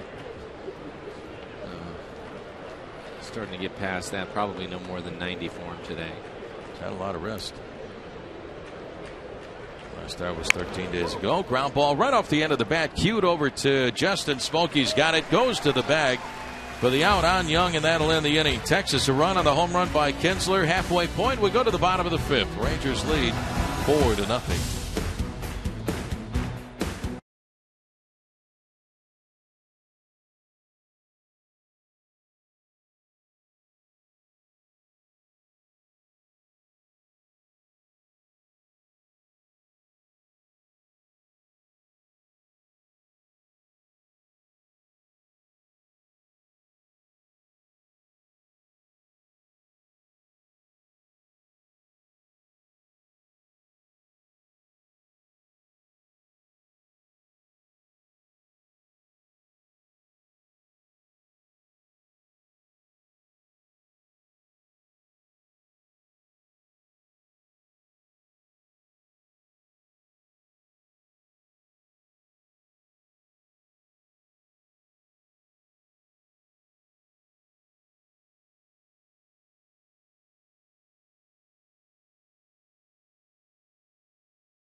And as we go to the bottom of the 5th inning, Rangers lead by a score of 4-0. They will send up Michael Saunders, Sean Figgins, And then back to the top of the order, and Brendan Ryan.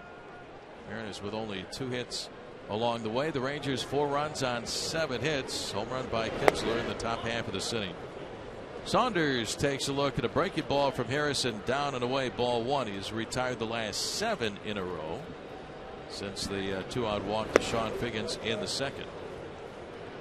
1-1 on Michael. Saunders 0 for 1 is grounded out to Kinsler at second base.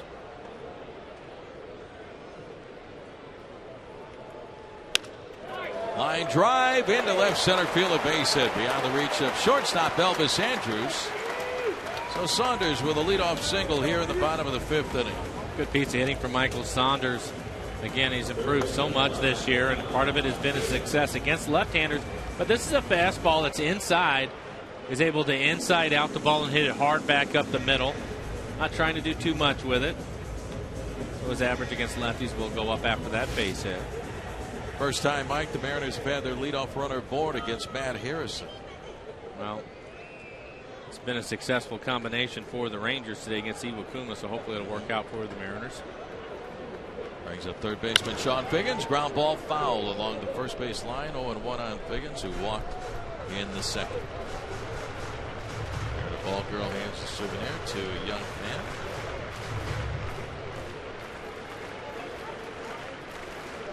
Plenty of sunshine right now. We had a few cloudy skies before the start of the ball game.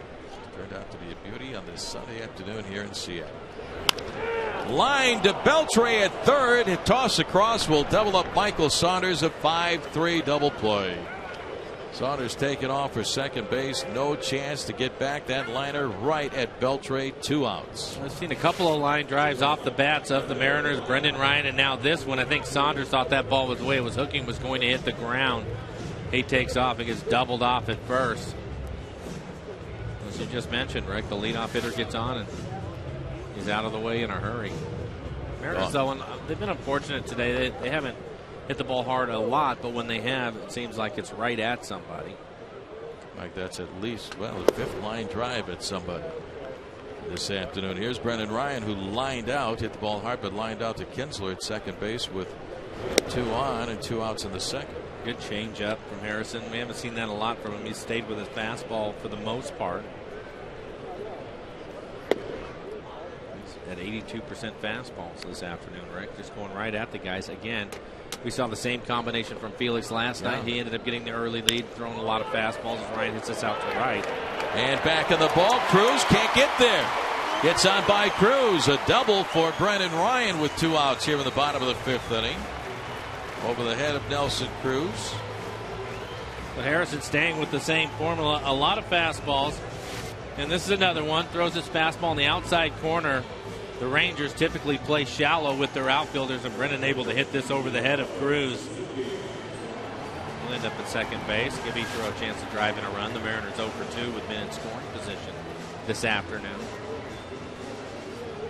Ichiro has lined out twice, once to Gentry in center and the other time to Young at first base. Delabar continues to throw out in the Mariners' pen, so it looks like Iwakuma this afternoon is done.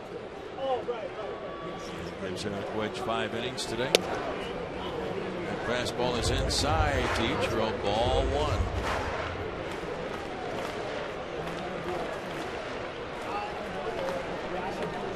1. Mariners trying to chip away at that 4-run deficit. Inside, ball 2. 2-0 the count. How about this little nugget on Felix Hernandez? Last night, Felix won 7-0. If the Mariners get him a 4-run lead or more, Felix is 42-1.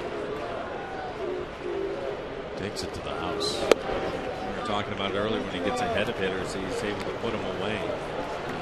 And he's also, you give him a lead, he knows what to do with it. 42-1. Casper Wells due up next. Hoping to hit here in the bottom of the 5th inning.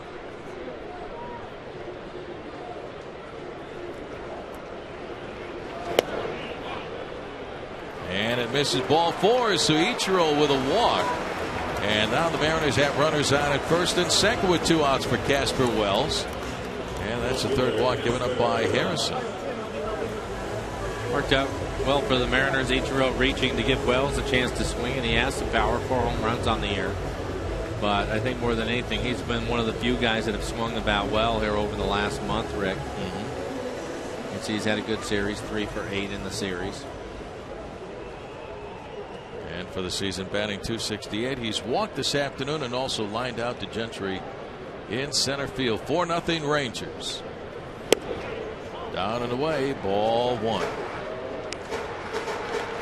Matt Harrison having a fine year. Last year won 14 games. Last season was his first year in the rotation for a full season. Fly ball into right center field. Back of the ball on the run is Gentry near the 1E track where he makes the catch, and that will end the inning. No runs, 2 hits, and 2 men are left on after 5 innings of play. Rangers lead 4-0.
Friday, July 27th at the Cedars at Dungeness Golf Course, benefiting the Olympic Medical Center Foundation and presented by Root Sports. I'll be there. And by your Lexus dealer, who invites you to test drive a Lexus today. And by Widmer Brothers Brewing, craft brewing in Portland, Oregon since 1984. You ever wonder what the view is like from the hand-operated scoreboard? Well, here you go. There it is. By the way, Iwakuma out, Steve Delabar in, guys, but really, with the first inning that Iwakuma had, that was probably as far as we thought he was going to get. Yeah, 5 innings this afternoon for Hisashi Iwakuma. Great view out there behind the hand-operated scoreboard. I like that. They drop in the numbers, a la like Fenway Park in Boston, Wrigley Field in Chicago. Steve Delabar, the new pitcher, Mike, as we go to the top of the 6th. Rangers lead 4-0. Delabar, see if Eric Wedge can hopefully get a couple of innings out of Delabar. Good fastball. He'll be in the mid to upper 90s with his fastball. Makes in a split and occasional slider. Take a look at his numbers overall. 41 strikeouts and 30 1/3. That's a good number. Opponent's average is 174. The home run has been his issue this year, Rick. Keeping the ball in the ballpark. It's his 3rd time with the ball club after starting off the season with the Mariners. 1-1 the count on Cruz. Big right-hander out of Elizabethtown, Kentucky. Swing and a miss by Cruz. 1 ball and 2 strikes. Delabar is such a great story, as you know, last year teaching school in April and pitching in the big leagues in September. Popped up and out of play. Still 1-2. You know, we talked about how his elbow's been rebuilt, the plate and the 9 screws, Mike. But still has them in there. Still in there. I mean, he'll be happy to show you the x-ray with the screws and everything. They look like they're 5 inches long. But long before that, He had Tommy John surgery when he was in college. Here's the pitch and a swing and a miss by Cruz. Strike 3. So Delabar fans Nelson Cruz. And there's one away. The guy is a medical marvel. Iwakuma goes 5 innings this afternoon here in the final game of the series with the Rangers. 7 hits, 4 runs, all of them earned. He did walk 3 batters. Didn't strike anybody out today, but 85 pitches, 52 of those for strikes. And I think Eric Wedge looking to try to get 5 innings, maybe 6 out of him, so he goes 5. David Murphy. 0-1.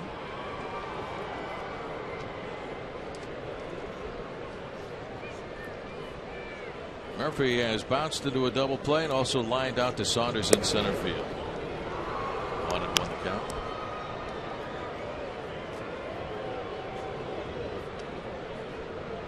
You had one of the great arms I've ever seen at third base, Mike. Did anybody ever try to make a pitcher out of you?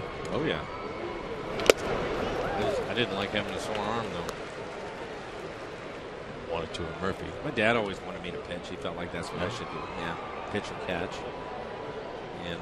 And I did pitch. You know, growing up, I was a pitcher, but high school, I just didn't. I had a sore arm, and then it got to the point to where now, especially nowadays, it seems like you either pitch or you play. And I like playing every day. I didn't want to just pitch and then not get to play. So the pitching went off to the side. Played shortstop as a kid. Yeah, played shortstop. Right side. Easy hop for Kyle Seager, and Murphy is out number 2. Well, forget cubicles and conference rooms and make plans to spend the second half of your workday out at Safeco Field Wednesday, July 25th. It's a U.S. Bank Mariner matinee with a special 12:40 start time. Make the appointment in your calendar now to see the Mariners and the Yankees July 25th. When you get tickets at mariners.com, that's the one and only visit for the Yankees to Safeco Field this year, July 23rd, 24th, and 25th. 2 up, 2 down, top of the 6th inning. Rangers lead 4-0, and the batter is catcher Yorvi Torrealba. College coach ever try to get you to pitch an inning? Yeah. Well, even going through the minor leagues, heck, even after I was in the big leagues, I had people come and talk to me about it. Wasn't Tony La Russa? Those guys. Yeah.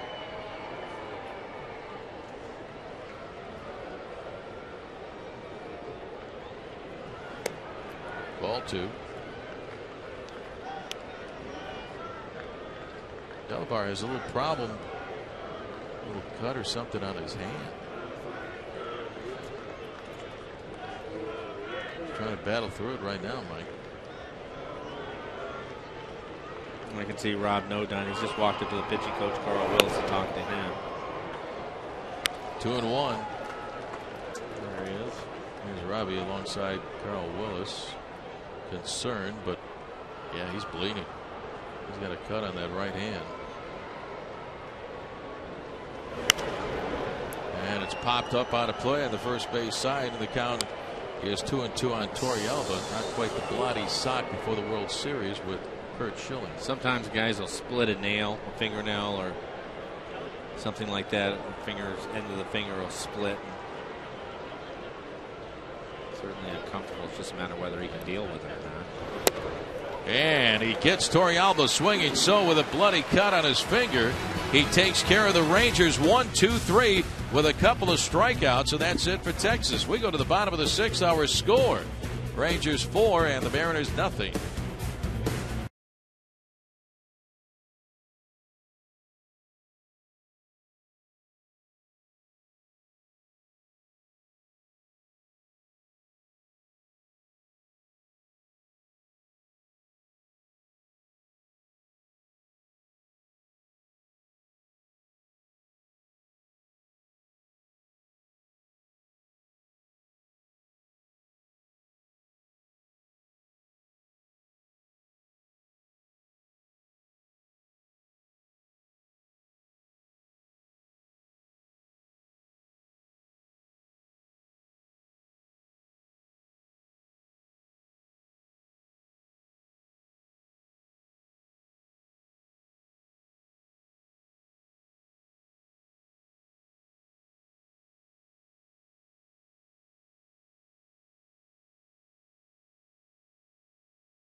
We go to the bottom half of inning number 6. Rangers lead by a score of 4-0.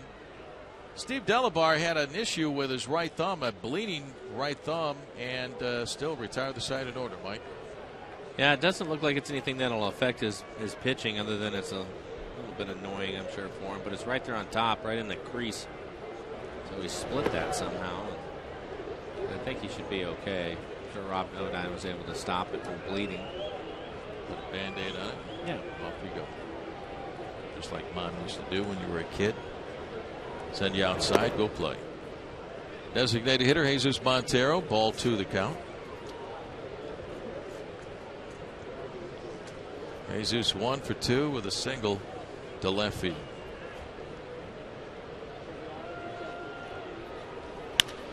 Ground ball to third. Beltre down to a knee to make the stop. Toss across in time to get Montero one away. Let's check in with Angie. Angie?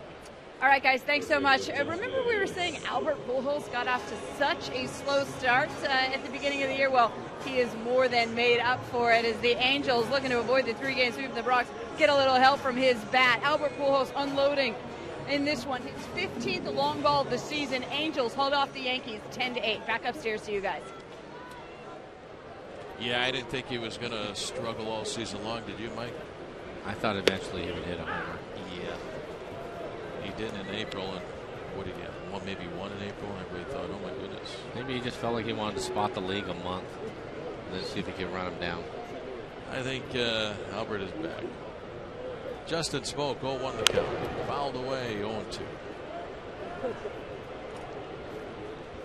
I think there comes some pressure with signing the big contract, coming over to the new league. I think the big thing is just getting comfortable again. He was in a place for 10 years or however long he was in St. Louis, 10, 11 years. And you just get comfortable in a situation, and all of a sudden you have to change. And nothing is familiar to you, and sometimes it takes a little bit. Takes a while to make those adjustments. A lot of them, too. I mean, just, your day-to-day things that you have to take care of. Living in a new city, getting your family settled.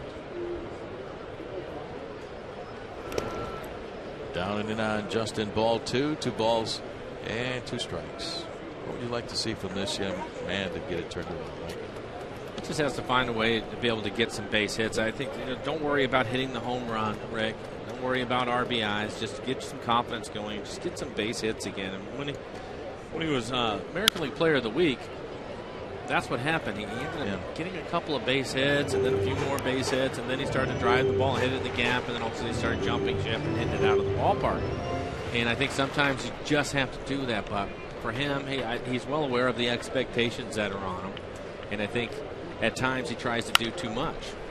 Hard ground ball, tricky hop, but handled by one of the best. Adrian Beltre, wide throw, handled by Young on the other side of the diamond. The tag on Smoak in front of the bag for the out.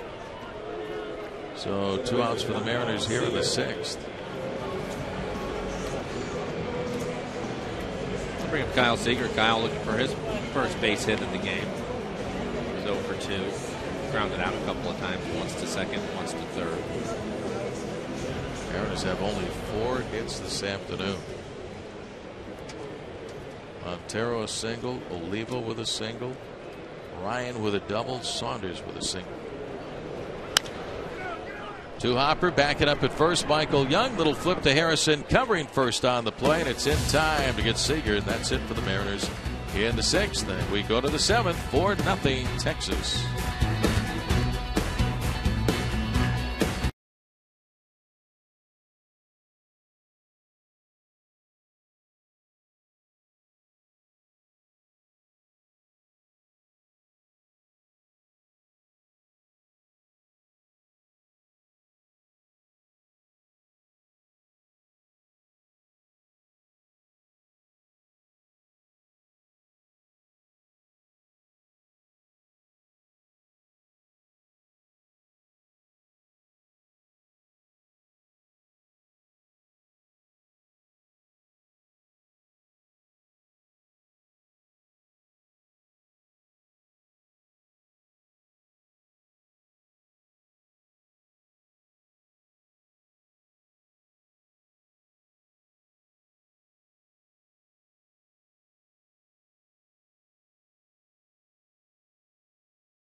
entertaining destination. By Sterling Bank, life is about the good stuff. Your bank should be too. Visit our new website at bankwithsterling.com.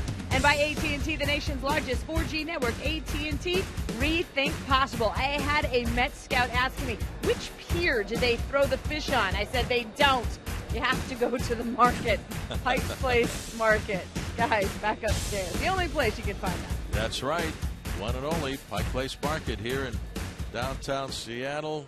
Man, a great spot for visitors and folks who live here in the Northwest. I always love going there. Pike Place Market.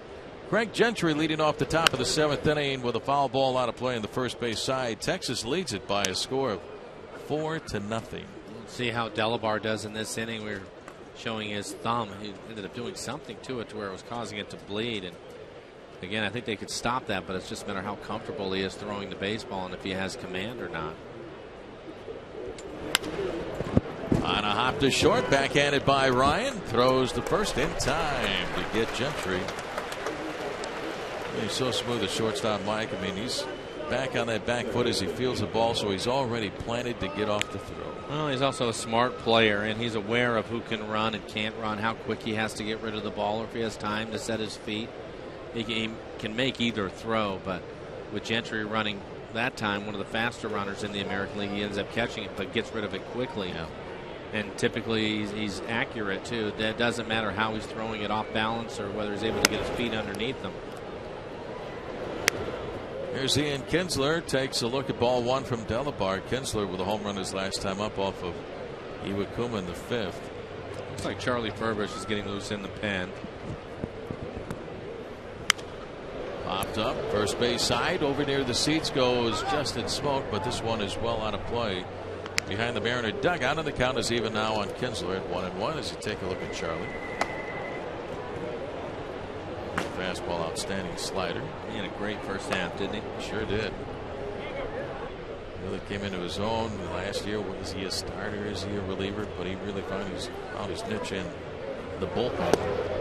Swing and a miss by Kinsler. 1-2.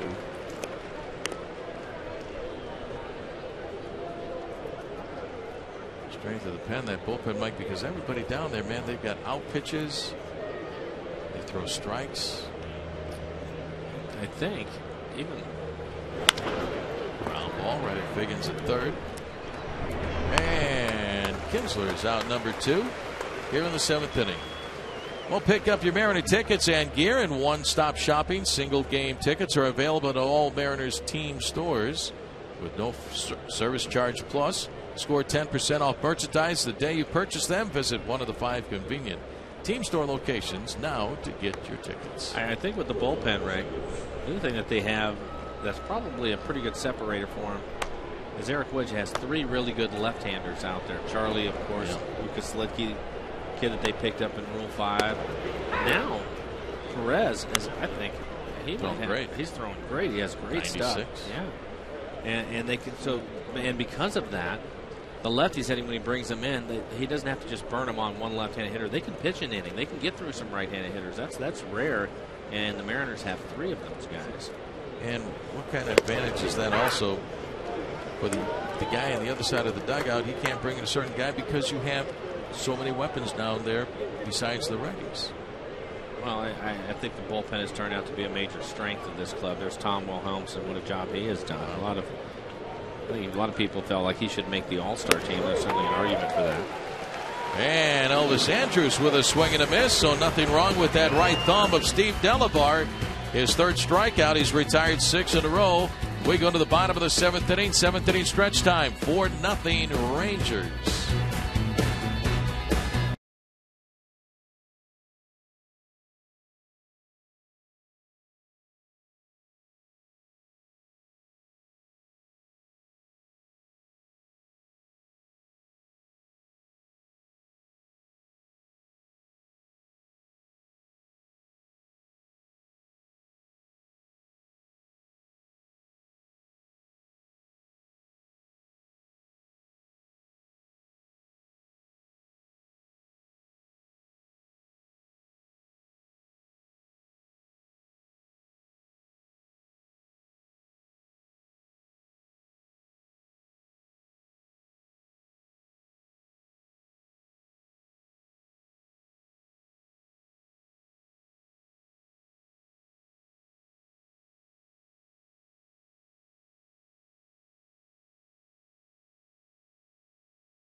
Nothing Rangers lead. And this reminder, this copyrighted telecast is presented by authority of the Seattle Mariners and may not be reproduced or retransmitted in any form, and the accounts and descriptions of this game may not be disseminated without the expressed written consent of the Seattle Mariners Baseball Club. All right, time now for this afternoon's Coors Light Freeze Can.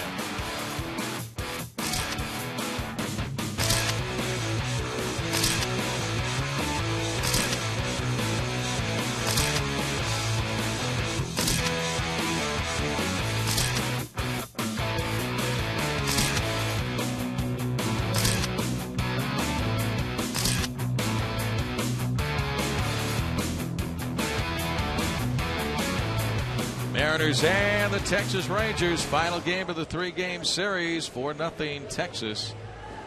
Mariners will send up Miguel Olivo, Michael Saunders, and Sean Figgins. Rick Riz along with Mike Blowers, our associate director up here in the booth. As always, the one and only Robbie Nielsen. Guys down at the truck giving us the great shots all day long. Miguel Olivo trying to get something going here in the 7th. Matt Harrison, Mike, has been the story for the Rangers today. He has been. Again, 11-game winner and an all-star this year for the Rangers. You can see why. 80 pitches for him, so he's been efficient in the game. 50 of those for strikes. Mariners, of course, starting to run out of bounce to work with, Rick. Yeah. Working here in the bottom of the 7th inning, so they need to get something going, make him have a stressful inning. He really hasn't since the first. Yeah, the other chances in the first and the second. Miguel Olivo, 1 for 2, single to center field on his 34th birthday. And that reminds us that this is the 13th anniversary of the opening of Safeco Field back on July 15th, 1999.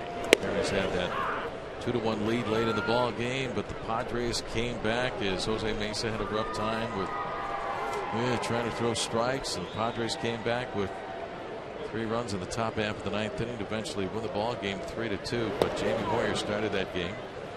Swing and a miss by Miguel. Strike 3 and 1 away for the Mariners here in the 7th. Interesting at bat. Harrison has thrown the fastball, has thrown a lot of fastballs in the game, but to Olivo starts him off with a changeup, then comes back with 2 breaking balls and puts him away. First strikeout for Matt Harrison this afternoon. Bring up Michael Saunders. Michael with a base hit his last time up. Hit a solid line drive back up the middle. Shows bunt and takes a strike, 0-1. Again, another off-speed pitch, Rick. Mariners need some base runners, Mike. They do. Need to make Harrison work, and again, just 84 pitches now with 1 out here in the 7th. 1-1.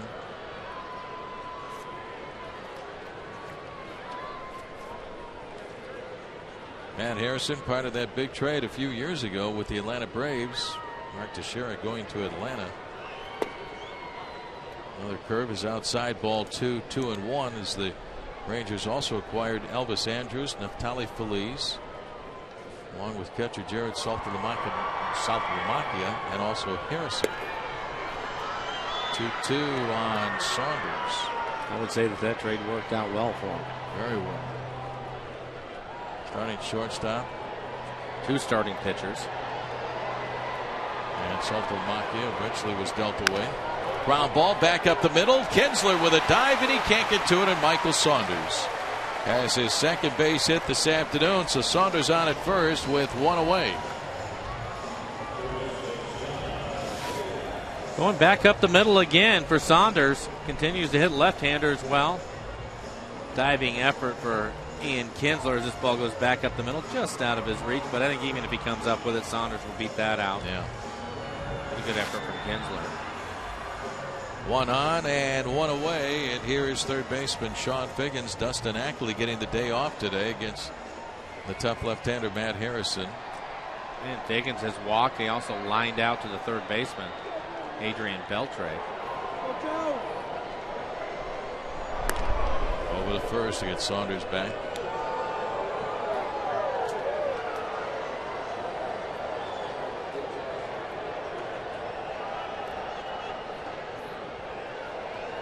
Fans trying to get the wave cheering going here at Safeco Field. That pitch misses. Ball 1, 1-0.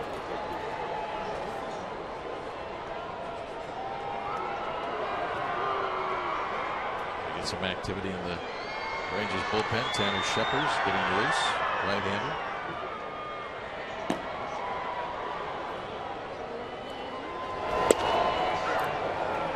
On the outside corners, his home plate umpire Gary Cedarstrom. 1-1 on Figgins.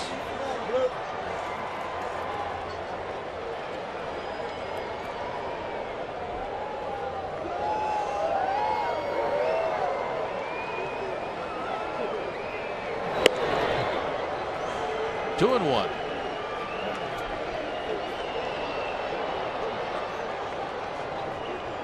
Matt Harrison 2-0 against the Mariners in 2 starts this year with a 1.80 ERA. Then he's doing this afternoon as the Mariners shut out through 6.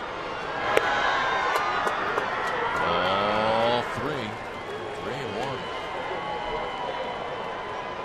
Brendan Ryan waiting on deck. Part of the story today. Brendan Ryan leading the game off.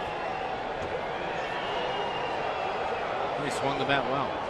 Lined out and hit a double. Sure.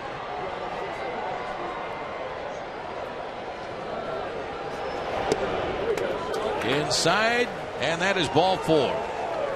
So Harrison walks Sean Figgins, and now the Mariners have runners on at first and second with 1 away for Ryan, who hit that double over the head of Cruz in right field in the 5th inning. He's 1 for 3.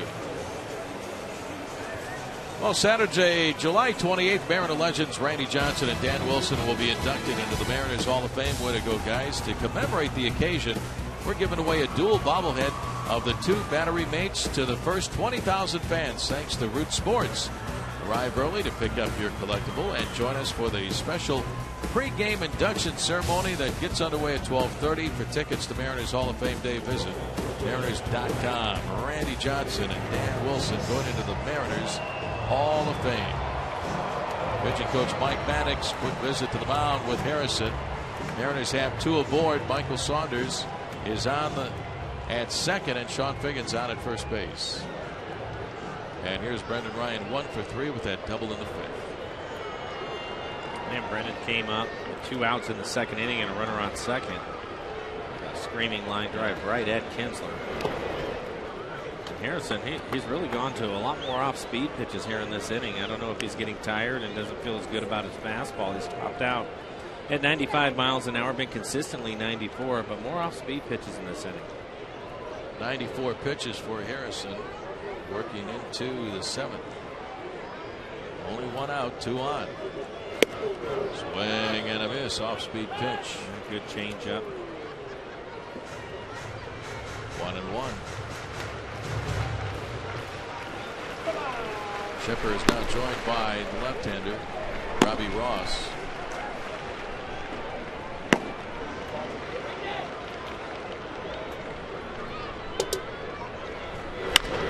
Ground ball to Beltran, third, over to second, 1, relayed by Kinsler to first, low, picked though in time by Young. Around the horn, 5-4-3 double play, and that will end the inning. They get Figgins at second, double to Bryant at first, and after 7, Rangers lead 4-0.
with this 5-4-3 double play, Mike.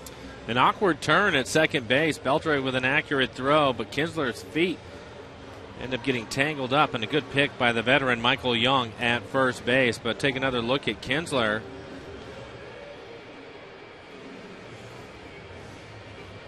Pregame sliding in, trying to grab the left foot of Kinsler and tripped him up, but he just got rid of the throw. Pregame trying to break up the double play.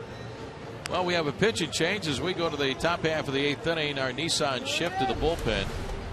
And it's going to be left-hander Charlie Furbush on in relief, Mike, here in the 8th. And again for Charlie, just an excellent first half of the season. 2.21 ERA for Charlie. 46 strikeouts in 36 2/3 with just 11 walks. Those are good numbers right there. Charlie, he gets it done with a fastball. It'll be 92, 93 miles an hour, and also use a slurve. But his command of both of those pitches have been excellent in the first half, Rick.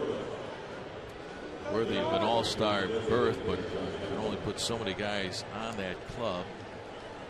Along with the Tom Wilhelmsen, Felix, of course, made the ball club for his third time. Did not pitch. Same situation for you, Darvish. Did not get in that ball game. Nationally won by a score of 8-0. The combination of Charlie and Lucas Litke out in the bullpen, the two lefties, they've held left-handed hitters to 153 average this year.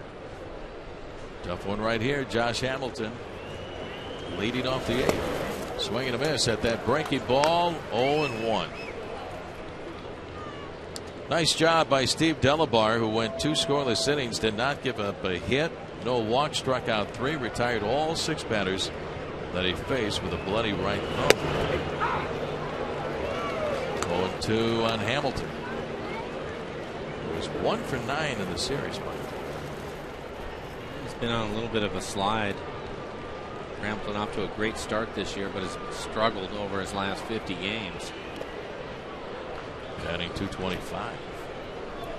And the dirt ball, 1 ball, 2 strikes. Well, that being said, still hitting .302 with 27 home runs and 76 RBIs. This guy does a whole lot of damage. A lot of guys would take those numbers for an entire season. Yep.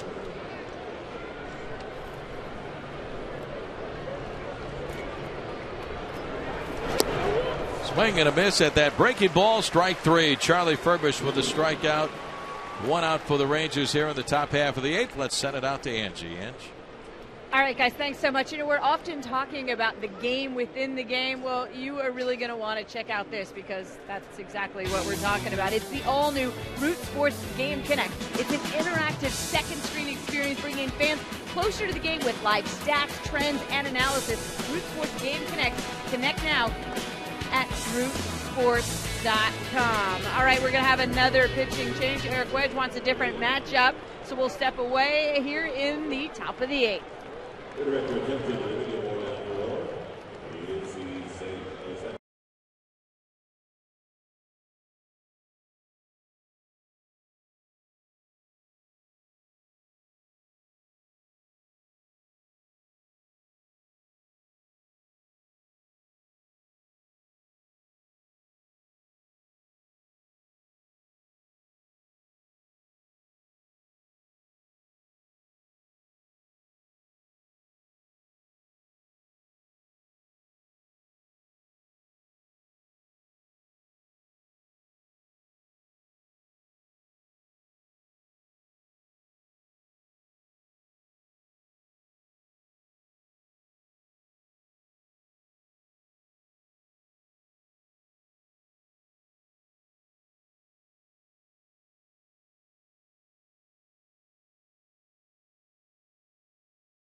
Mike, the Mariner bullpen doing another fine job this afternoon. Steve Delabar. Yeah, we were talking about it earlier. It's been a real strength for the Mariners here in the first half of the season. And Delabar, he was outstanding in his effort, even though he had to deal with a bloody thumb at one point.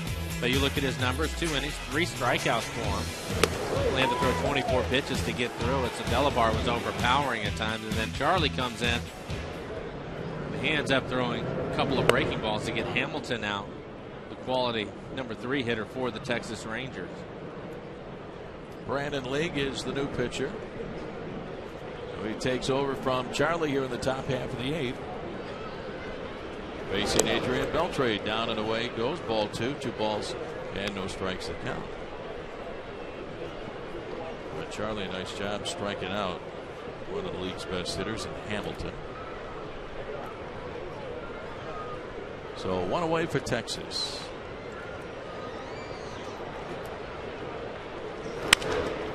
Line to third. Figgins up in the air to make the nice catch. 2 outs for the Rangers. 2-0 count. Line drive off the bat of Beltre. It's the first time the Mariners able to retire him. He was 3 for 3 going into that at bat, but a line drive right to Figgins.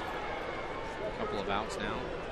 Nice catch by Sean as Beltre takes a seat inside the Ranger dugout. 2 up, 2 down, and here's Michael Young.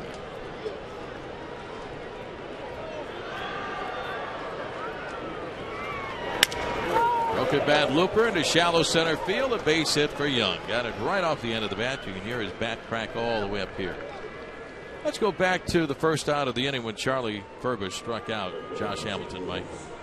Well, with Charlie, we talked about his good fastball, but he also has the slurve, which has been an effective pitch. As you see Hamilton, how far out in front of the slurve that he is to get that strikeout. Guessing fastball, and he missed that pitch by about 1.5 feet. What a pitch by Charlie. 1 out, 2 outs. Rangers lead 4-0, and here is Nelson Cruz. Strike 1. 27,378 this afternoon here at Safeco Field. Final game of the brief 3-game homestand right after the All-Star break. So the Mariners enjoyed 4 days off at home prior to the start of the second half of the season. Always nice to get to that All-Star break and get a little breather. Here are the numbers for Brandon. And Brandon will get it done with a fastball in the mid to upper 90s at times. Uses a split and a slider to the right-handed hitters. There's a good slider. Utilizing that pitch a little bit more. It just has had a tough time finding the feel of his split finger this year, so he's had to go to the slider more than he normally would. Always has the good fastball. Bouncy ball toward the hole at short, taken by Ryan over to Seager at second for the force on Michael Young, and that will end the inning. We head to the bottom of the 8th. Rangers lead 4-0.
Hey everybody, Angie Mentink here at the Ford Sports Desk. Meantime, the A's have been streaking a bit lately. They've won 8 of their last 9. The only team to beat them, your Seattle Mariners. Today going up against the Twins, already up 4-1 in the second. Yoenis Cespedes crushes his 11th home run to straightaway center field. And the next batter, Chris Carter, wants in on the action. A solo shot to right center.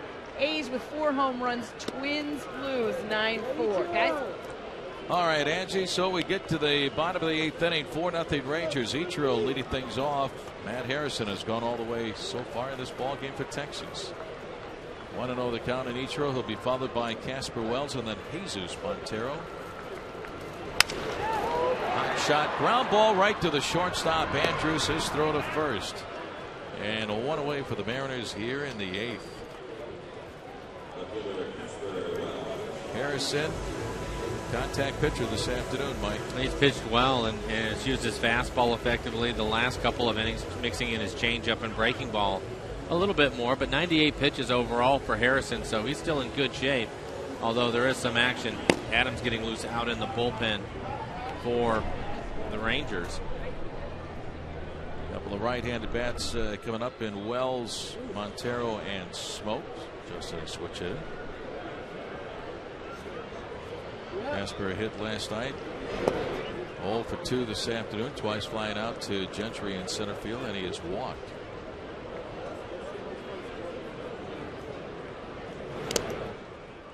Ball 2. Mariners head out on the road as you take a look at right-hander Tom Wilhelmsen down in the Mariners bullpen. We'll be at Kansas City the next 4 nights and then Tampa Bay for 3. Back home July 23rd. Right here at Safeco Field to take on the Bronx Bombers, the New York Yankees. Get your tickets in advance at SeattleMariners.com. 3-game series with the Yankees. Their one and only visit to Seattle. And that is going to be a long 10-game homestand starting on July 23rd. Kansas City will follow the Yankees, then Toronto. 2-2 the count on Casper Wells.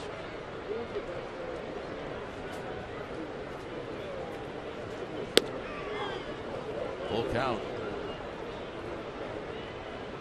On deck is Montero. The Mariners winning last night, snapping the Rangers' little 3-game win streak. Prior to that win streak, the Rangers had lost 5 in a row. Last 16 games, they are 9-7. Swing and a miss by Wells for strike 3 and 2 outs for the Mariners here in the bottom of the 8th. 4-0 Texas. Well, Harrison has pitched well against the Mariners this year, again making the All-Star team and probably having his best outing so far against Seattle. 7 2/3. The Mariners with just 5 hits, still looking to score a run. See that last fastball to Casper Wells off the plate. Able to get him to chase it. Brings up designated hitter Jesus Montero, and he takes a strike. 0-1. Mariners had those chances early in the ball game, couldn't cash in. Fouled away at the plate, and the count is 0-2. He took a piece out of Torrealba. Ouch. Yeah. Right now with Napoli hurt, Torrealba's the guy. However, they just called up a young player by the name of Martinez. Yeah, Luis Martinez.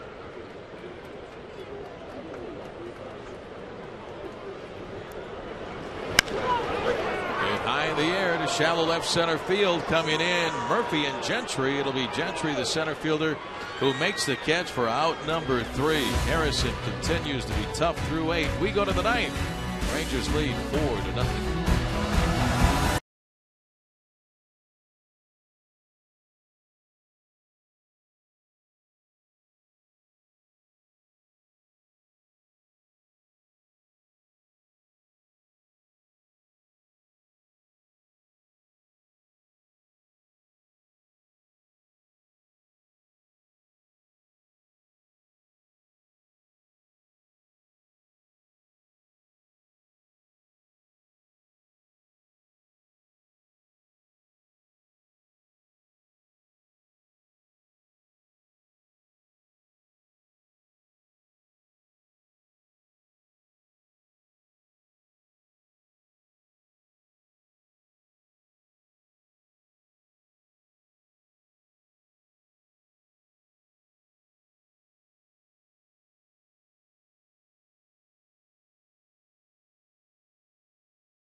Today's Tracer Technology is brought to you by the Emerald Queen Casino, the entertainment capital of the Northwest.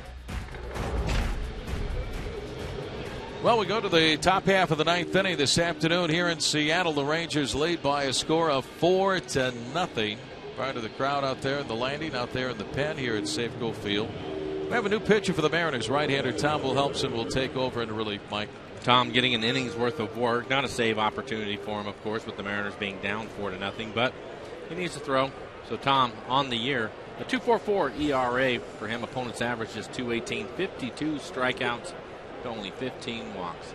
Tom's fastball will be around 97, and that great curveball. David Murphy is swinging a foul back 0-1, and he's made some hitters look silly with that curveball. It's a devastating pitch, and it's hard to explain to people, but when you have to get geared up and the amount of time you have to hit 97, 98 miles an hour, and then he drops that curveball on you, it's next to impossible.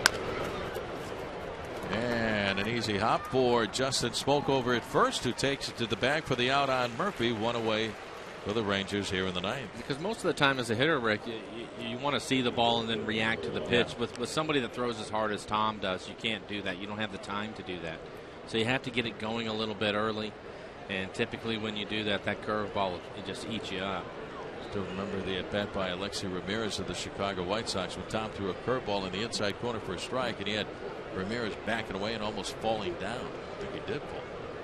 It comes out of his hand. It looks like it's at your head, and you know he throws 98. You're going to get out of there. It's tough to stand on that pitch as he throws that fastball at 97 right by Torrealba.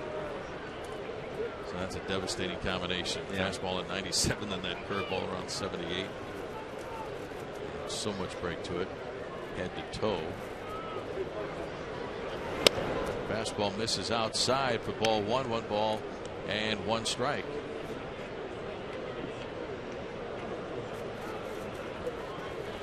Tom old school with those socks worn way up high right below the kneecap. Fouled away by Torrealba. The count 1-2. It really is amazing when you think about Jack Zarenzik and his staff, people that went out and they find Delabar and they find Wilhelmsen. There aren't many people on the planet that can throw a baseball at 97 miles an hour, and these two guys are out of the game, but yet they find him, and here they are. It's amazing. Once they came back, they got here so quickly. I mean, they had that history of years worth of the minor leagues, and here's a ground ball right to Seager at second base. Easy play for Kyle. Torrealba is out number 2. He had Tom out of the game for about 5 years. Says, I want to give this one more shot. Playing catch with his dad, and his girlfriend, now his wife, said, give it another opportunity, and he did. Tried out for the independent league team down in Tucson where he lives. Made that. All of a sudden he's throwing 95. Hey, why not give him a shot? The Mariners did. Again, it's tough to find arms like he has. He's 98 miles an hour here this afternoon. It's just tough to find people that can throw a baseball like he can. Center fielder Craig Gentry with a swing and a miss on 1. And as we've talked about many times, the Delabar story, he's throwing 95, 96 with the rebuilt elbow with the plate in the square zone. How does that happen?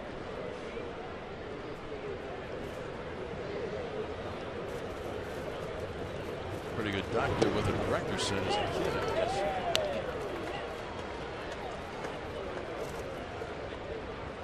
Gentry is 2 for 3 with a couple of singles and a run scored. Sky is starting to get cloudy one more time. Seagulls coming into the ballpark, soaring all around. And strike 3 call. Gentry caught looking. Tom Wilhelmsen strikes him out, and that will retire the side. One more try for the Mariners. We go to the bottom of the ninth. 4-0 Texas, and there is strike 3 on Gentry. 4-0 Rangers.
inning, number 9, final game of the 3-game series here at Safeco Field with the Rangers. Say, friends, pick up your Mariner tickets and gear in one-stop shopping.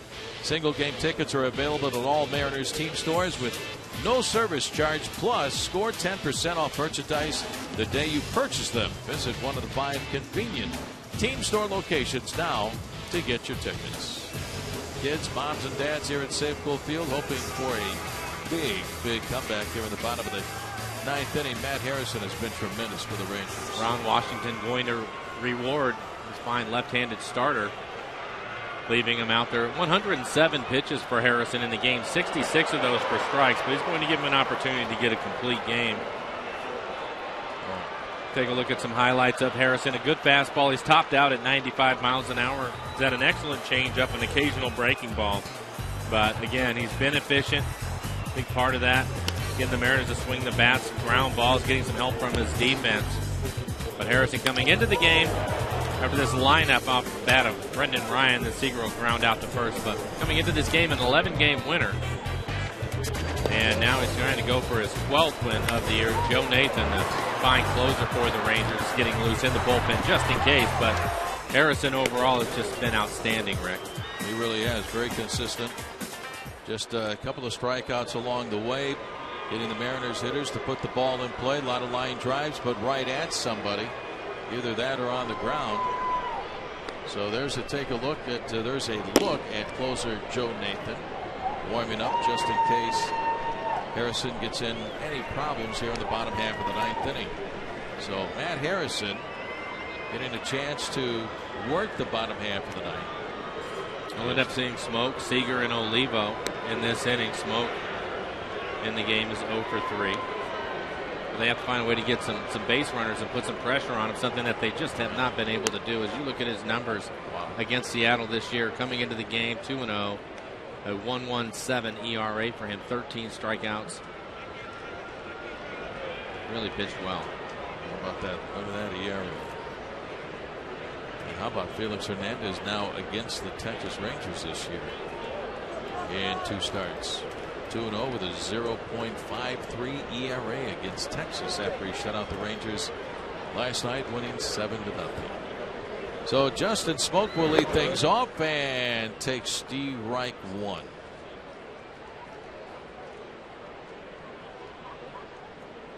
And it hasn't just been against the Mariners. He's just pitched well this year. Ground ball the third. Tricky hop handled by Beltre. Toss across in time to get Smoke.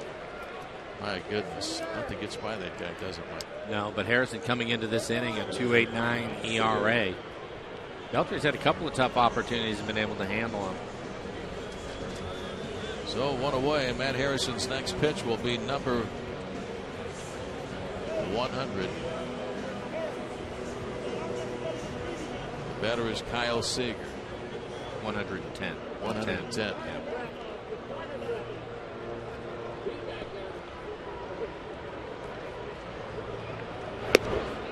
Seager takes down and away, ball 1. Kyle has bounced out 3 times. Fly ball in the right field. Cruz coming in. Nelson is there, waits and makes the catch. Mariners are down to their final out here in the ball game. Harrison has retired the last 6 in a row after the walk to Sean Figgins, put 2 on back in the 7th inning. Well, that'll be Miguel Olivo to try to keep things alive. Miguel 1 for 3 in the game. Mariners blanking the Rangers last night. And now Harrison trying to do the same for Texas against Seattle this afternoon. Miggy with a line shot foul. Pulled foul down the left field line up into the crowd. And the count is 0-1.